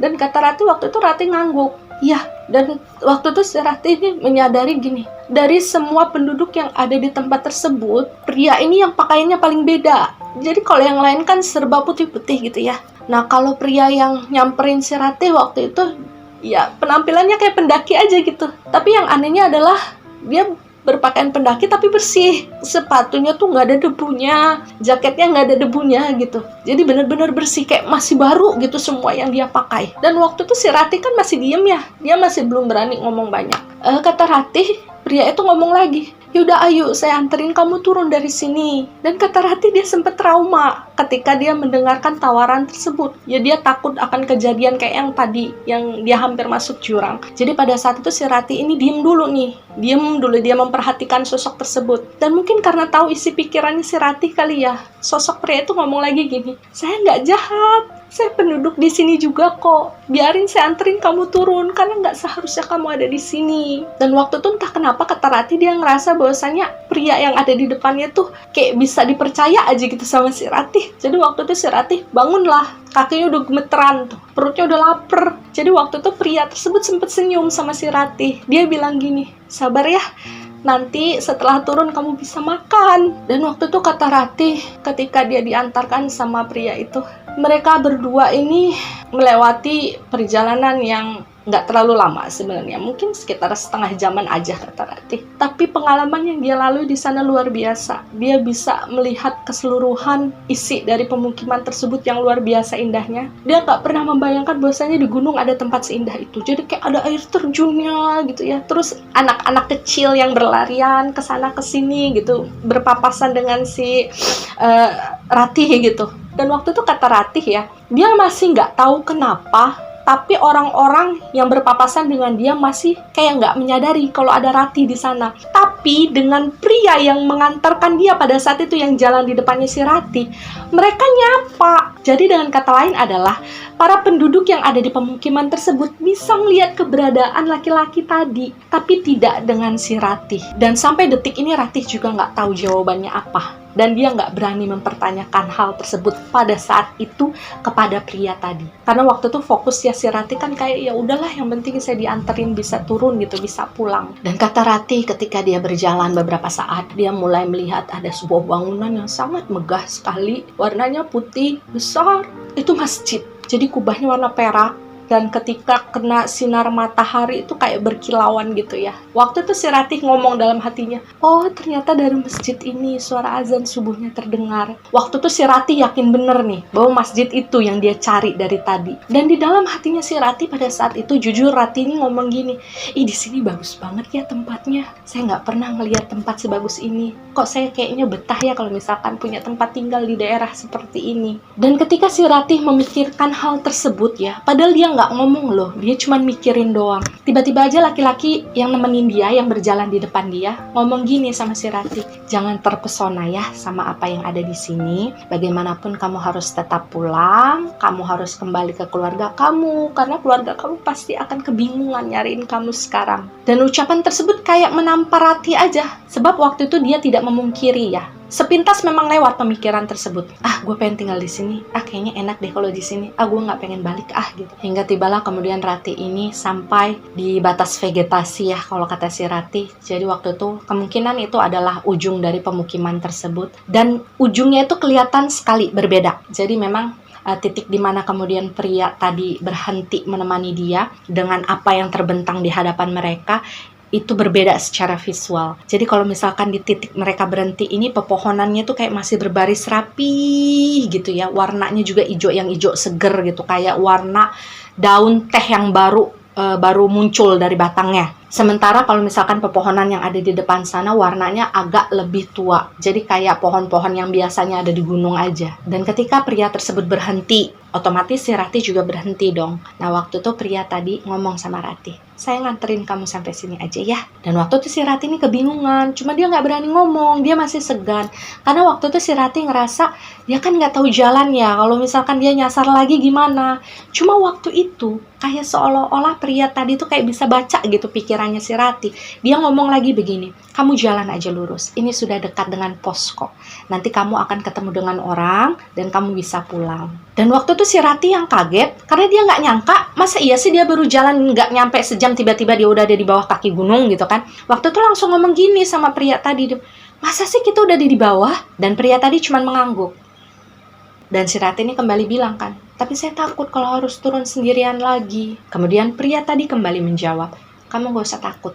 kamu sebentar lagi bakal nyampe. Nanti kamu akan ketemu dengan orang, dan nanti kamu akan bisa makan. Kamu lagi lapar kan sekarang. Dan waktu tuh ada momen dimana si Rati ini kayak diem, bengong gitu. Ini orang kok kayak tahu semua apa yang saya pikirin, apa yang saya rasain gitu. Cuma Rati bilang ketika itu dia udah gak punya alasan apapun lagi kan untuk menolak segala saran yang diberikan oleh pria yang menolongnya tersebut. Pada saat itu si Rati ini memutuskan untuk langsung berlari nih, menjauhi tempat batas di mana pria tadi berhenti menemani dia. Dan Rati bilang pada saat itu jalanan yang dia lalui ini agak lurus gitu ya. Jadi otomatis kalau jalanan agak lurus kan, misalkan pun si Rati ini sudah berlari sekitar 10 atau 15 meter, apa yang ada di belakangnya itu kan masih kelihatan dengan jelas kan. Nah waktu itu mungkin sekitar sudah 5-6 meter gitu si Rati ini berlari menjauhi batas vegetasi tadi. Rati ini kembali menengok ke arah belakang. Maksudnya adalah dia pengen ngucapin terima kasih, karena sebelumnya dia nggak sempat mengucapkan terima kasih. Tapi ketika kemudian si Rati ini menoleh, batas vegetasi itu tidak ada. Jadi semuanya terlihat seperti semula. Pohonnya sama, nggak ada sesuatu yang membedakan seperti yang sebelumnya dia lihat ketika pria tersebut berhenti untuk mengantarkannya. Jadi pada saat itu batas vegetasi tidak ada, pria yang tadi mengantarkan si Rati juga tidak ada, dan suara air terjun yang sebelumnya mengiringi setiap langkahnya si Rati ketika dia keluar dari pemukiman tadi ya, itu sudah tidak lagi bisa si Rati dengar. Dan saat itu kata Rati tidak ada yang bisa dia lakukan kecuali menangis. Menangis karena takut iya, dan menangis karena dia baru menyadari kebesaran Tuhan ia. Dan pada saat itu si Rati ini memutuskan untuk melanjutkan perjalanannya. Apapun yang sebelumnya terjadi pada diri dia, perjalanan macam apakah yang dialaminya pada saat itu, yang terpenting bagi Rati pada saat itu adalah dia selamat, dia bisa menemukan jalan dia untuk kembali pulang, dan terlepas siapakah orang baik yang ketika saat itu menolongnya, Rati percaya bahwasanya Tuhan itu selalu menghadirkan banyak tangan untuk membantu seorang hambanya ketika dalam kesulitan. Dan Rati bilang ketika dia melanjutkan perjalanannya, dia sudah tidak memiliki tenaga lagi untuk berlari. Jadi dia memutuskan untuk berjalan kaki, karena dia kan sambil nangis juga ya waktu itu. Dia nangis manggilin bapak ibunya. Dan kata Rati pada saat itu ketika dia nangis terus berjalan, tiba-tiba saja rombongan dari kupu-kupu yang sebelumnya dia lihat nih, yang menemani dia sebelum masuk ke pemukiman tadi, itu kembali muncul dari arah belakangnya dia. Dan saat itu Rati terkejut ya, karena dia gak menyangka sama sekali bahwasanya kupu-kupu misterius itu kembali mengikuti jalannya. Dan kali itu sepertinya memang mereka ditakdirkan Tuhan untuk menemani perjalanan Rati pulang. Dan ketika Rati tahu bahwasanya rombongan kupu-kupu yang sebelumnya sempat membuat Rati terhindar dari maut, terlepas itu adalah kuasa dari Tuhan yang Maha Esa ya, Rati ini ada rasa aman di sana. Dia ada rasa kayak nggak ketakutan lagi, karena dia tahu waktu itu dia nggak sendiri. Dan kata Rati ketika dia berjalan mungkin sekitar 20 menitan, ternyata benar apa yang dikatakan oleh pria yang menemaninya tadi, bahwasanya dia sudah sampai di kaki gunung sebenarnya. Dan ketika si Rati ini berjalan gitu ya, nggak lama dia ketemu dengan pos penjaga. Dan di sana beneran ada orangnya loh. Dan kata Rati ketika kemudian pos penjaga itu udah kelihatan gitu ya dari depannya si Rati, pada saat itu kupu-kupu yang menemani si Rati, yang sebelumnya kayak menunjukkan jalan gitu ya kepada si Rati, itu perlahan kayak berbalik arah lagi.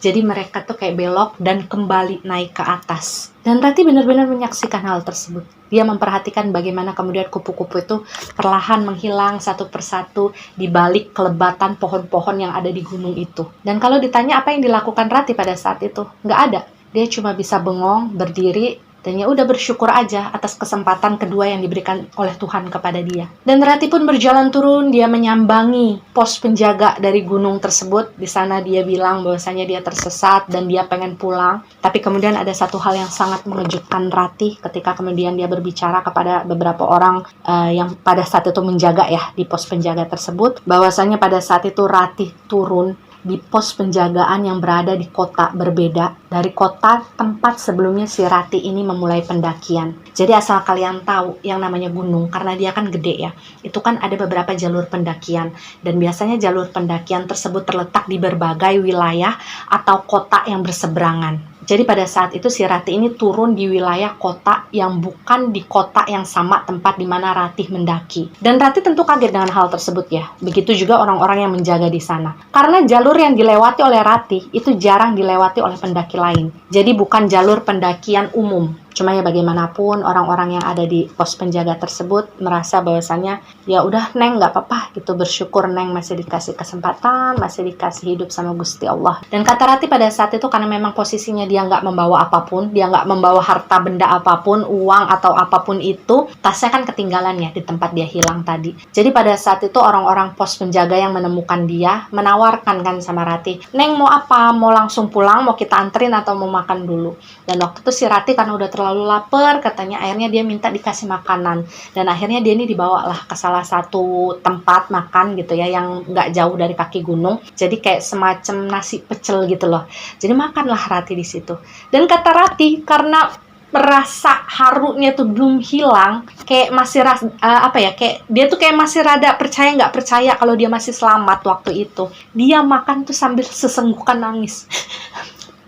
Gitu. Sampai ditanyain sama ibu kantinnya gitu kan, yang punya warungnya, Neng kenapa kok makan sambil nangis? Tapi waktu itu si Rati nggak ngejawab apa-apa. Dan barulah ketika si Rati ini selesai makan, pada akhirnya si Rati ini diantarkan pulang oleh orang-orang yang sebelumnya menemukan dia di pos penjagaan. Dan ketika dia pulang, kagetlah keluarganya si Rati. Pada nangis, pada terharu gitu ya. Dan asal kalian tahu, ternyata kata Rati ya, ketika kemudian teman-temannya Rati pulang, mereka akan menyampaikan kabar kepada orang tuanya Rati bahwasanya pada saat itu Rati dinyatakan hilang. Jadi ketika si Mas Ujang, Mas Ali, dan si Adi ini berusaha manggil-manggil si Rati, nyariin si Rati, itu beneran mereka. Dan mereka beneran lagi nyari Rati. Tapi perasaan mereka saat itu sama sekali nggak mendengar si Rati ini menjawab panggilan mereka. Padahal sebenarnya kalau dari POV-nya si Rati kan dia ngejawab panggilan itu sampai suaranya serak kan. Dan hari dimana si Rati pada saat itu pulang, itu adalah hari dimana si Rati ini dinyatakan sudah 3 hari hilang di gunung tersebut. Dan di hari yang sama sebenarnya ada beberapa temannya Rati juga dengan bapaknya si Rati itu lagi melakukan pencarian di gunung tersebut, tapi dari jalur yang berada di kota tempat dimana sebelumnya si Rati ini mendaki. Sedangkan si Rati ini kan turunnya dari kota yang berbeda kan. Dan waktu itu memang si Rati sama sekali nggak menceritakan hal apapun yang dia alami di atas gunung. Dia cuma bilang kalau pada saat itu dia tersesat. Dan ya demikianlah keseluruhan kisah dari teman kita yang ingin disebut saja namanya adalah Rati. Dia tidak ingin diketahui siapa dirinya karena dia bilang ini adalah cerita yang pertama kali dia ceritakan. Dia belum pernah menceritakan kisah ini kepada siapapun termasuk orang tuanya karena dia menganggap bahwa kedua orang tuanya adalah tipe-tipe orang yang gak akan mungkin mau percaya dengan kisah-kisah semacam ini. Dan perihal nantinya kalian akan percaya atau tidak dengan kisah yang beliau sampaikan ini, beliau bilang, ya itu terserah kalian. Dan ya di akhir kisah Rati ini pada akhirnya saya akan menepati janji kepada kalian untuk menjelaskan apa alasan yang kemudian membuat saya dan Rati ini memutuskan untuk merahasiakan di mana lokasi tempat di mana gunung ini berada. Jadi kalau kalian telisik lebih dalam, kalau kalian detail dengan setiap part yang saya ceritakan dalam cerita ini, pasti kalian akan menemukan kesamaan yang dialami oleh Rati dalam kisah sekarang dengan kisah yang pernah saya alami belasan tahun yang lalu. Mungkin tidak akan secara detail saya jabarkan di sini karena saya tahu di antara kalian banyak yang tidak suka segala sesuatunya dibuat bertele-tele. Tapi yang ingin saya highlight di sini adalah saya memiliki kecondongan bahwasanya tempat di mana kejadian Rati ini berlangsung adalah sama dengan kejadian yang pernah terjadi kepada saya belasan tahun yang lalu di gunung yang sama. Dan saya mendapatkan cerita ini dari Rati di tahun 2023. Sekitar bulan Agustusan kalau nggak salah. Dan ketika saya mendapatkan kisah ini saya agak kaget karena kemiripan yang terjadi tadi. Hingga pada akhirnya saya memutuskan untuk meng-hold cerita ini. Saya mencari kesempatan bagaimana caranya bisa bertemu dengan Rati secara langsung. Kemudian bisa mengkonfirmasi apa yang terjadi gitu ya. Dan dari pembicaraan tersebutlah kemudian saya mengambil kesimpulan bahwa memang betul apa yang kami alami ini berada dalam satu gunung yang sama. Hanya saja bedanya adalah kalau kisahnya Rati happy ending, sementara kalau kisahnya saya sad ending. Dan perihal sosok laki-laki yang sempat membantu Rati untuk menemukan jalan turun, saya membebaskan kalian untuk beropini siapakah sosok pria tersebut ya. Yang jelas saya sudah menguatkan hati untuk menjabarkan bagaimana ciri-ciri dari sosok pria tersebut. Kalau kalian pernah menonton kisah Sunya Liris dan kalian mungkin mengikuti secara detail bagaimana sosok abang waktu beliau tiada di gunung tersebut, mungkin akan menemukan beberapa kemiripan yang wallahu alam saya juga nggak bisa memastikan apakah itu sama atau tidak. Terlepas itu adalah beliau atau bukan, tapi setidaknya itu membuat saya lega karena ternyata Gusti Allah memberikan cara lain kepada saya untuk mengetahui bahwasanya secara energi beliau ini masih memiliki manfaat untuk orang-orang yang ada di sana. Karena memang kalau secara energi saya sendiri nggak bisa melihat beliau. Beliau berada di level yang tidak bisa terjamah dengan apa yang saya bisa. Wallahu a'lam bishawab. Jadi karena dua faktor tersebutlah yang pada akhirnya membuat saya dan Ratih ini memutuskan untuk merahasiakan di mana gunung tersebut berada. Saya ingin tempat tersebut menjadi sebuah tempat yang rahasia. Biarkanlah tempat itu ada dengan damai dan tenang di sana dan memberikan keseimbangan terhadap alam secara diam-diam. Biarkanlah tempat tersebut menjadi sesuatu yang cukup kita dengarkan dalam sebuah cerita dan kita bayangkan dalam sebuah ingatan. Saya juga nggak mau kalau misalkan tebakan saya ini benar, itu akan menjadi luka lama yang terungkit kembali oleh keluarga yang mengalami kehilangan, karena kami sekeluarga sudah berusaha untuk belajar mengikhlaskan segala sesuatunya. Jadi saya ingin membiarkan segalanya tidak tersentuh oleh apapun, karena sejatinya cerita-cerita seperti ini memang adalah cerita-cerita yang akan sulit dipercaya oleh orang-orang yang kebanyakan ada di luar sana. Karena sejujurnya ya, ini agak sedikit melenceng dari pembahasan ini. Kalau kalian memang rasa bosan bisa di skip aja. Karena sejujurnya cerita ini pernah saya kirimkan ke beberapa YouTuber ya untuk diangkat. Karena dulu saya punya janji kepada abang bahwasannya saya pengen beliau ini dikenal oleh banyak orang, supaya banyak orang yang mendoakan beliau dan orang-orang tahu kebaikan beliau seperti apa. Hanya saja terganjal, selalu terganjal dengan kamu punya bukti nggak kalau misalkan cerita itu pernah terjadi. Dan kalian bisa tebak bukti apa yang bisa saya kasih. Saya nggak punya bukti apa-apa kalau Sunya Liris itu ada. Apa yang bisa saya buktikan kepada kalian? Kalau kalian skeptis, silahkan skip. Saya tidak mau memaksakan apapun yang saya lihat, yang saya alami untuk kalian percayai. Hanya saja saya ingin mengatakan kepada kalian bahwasanya hal-hal seperti itu ada. Dan semisal kalau kalian nggak percaya, ya nggak apa-apa, itu hak kalian juga. Dan sebenarnya ada beberapa orang juga yang bertanya kepada saya, Kak, udah sekian lama berlalu kok masih ingat-ingat aja sih cerita Sunya Liris gitu. Apa nggak kasihan sama keluarganya yang sekarang gitu. Satu hal yang ingin saya katakan kepada kalian, bahwasanya Sunya Liris itu adalah kisah di mana titik saya berubah. Dalam artian gini, saya belum bisa apa-apa sebelum kejadian tersebut terjadi kepada saya. Di sini saya open kepada kalian bahwasanya itu adalah ceritanya saya. Sunya Liris adalah kejadian antara hidup dan matinya saya. Jadi rasanya sangat wajar kalau misalkan kejadian tersebut menyimpan memori yang sangat membekas di dalam hati dan pikiran saya sampai mungkin nanti saya tiada. Dan untuk keluarga saya saat ini, kalian harus percaya bahwasanya saya berkeluarga dengan orang-orang yang sangat hebat. Anak-anak saya, suami saya gitu ya. Mereka orang-orang hebat yang selalu bisa menerima saya, apa adanya saya, luka-lukanya saya, noda-nodanya saya, jelek-jeleknya saya, dengan apa adanya. Jadi mereka akan selalu menerima saya dengan segala kurang dan lebihnya saya. Jadi kalian gak perlu mengkhawatirkan itu semua, karena apapun yang tersisa di dalam diri saya yang berhubungan langsung dengan Sunya Liris, itu adalah sesuatu yang sudah masuk ke dalam memori atau kenangan yang rasanya akan sulit untuk dilupakan. Dan terima kasih yang tidak terhingga untuk Ratih, karena sudah bersedia membagikan kisahnya kepada saya dan kepada kita semua. Saya juga mohon maaf karena memang pada akhirnya saya membutuhkan waktu yang sangat lama untuk bisa mengangkat kisah ini. Dan pembelajaran terpenting dari kisahnya Ratih adalah hargailah kehidupan kalian selama Tuhan ini masih memberikan kalian kesempatan untuk hidup. Karena ini yang betul-betul saya rasakan juga ketika kalian berada di satu titik di mana kalian bisa kapan saja jatuh. Mungkin di titik itulah kalian akan tersadar bahwasanya posisi Tuhan itu tidak akan bisa digantikan oleh siapapun. Bahwasanya pada ujung-ujungnya kalian ya kembalinya sama Tuhan. Kalian akan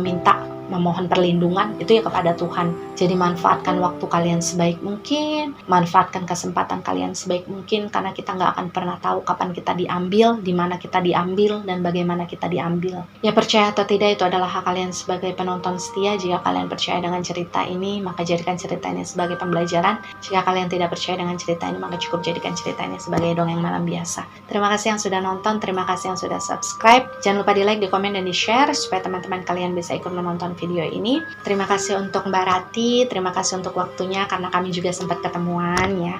Sehat-sehat selalu, keluarganya juga sehat-sehat selalu. Allah melindungi, amin ya robbal alamin. Sampai jumpa di video berikutnya. Wassalamualaikum warahmatullahi wabarakatuh.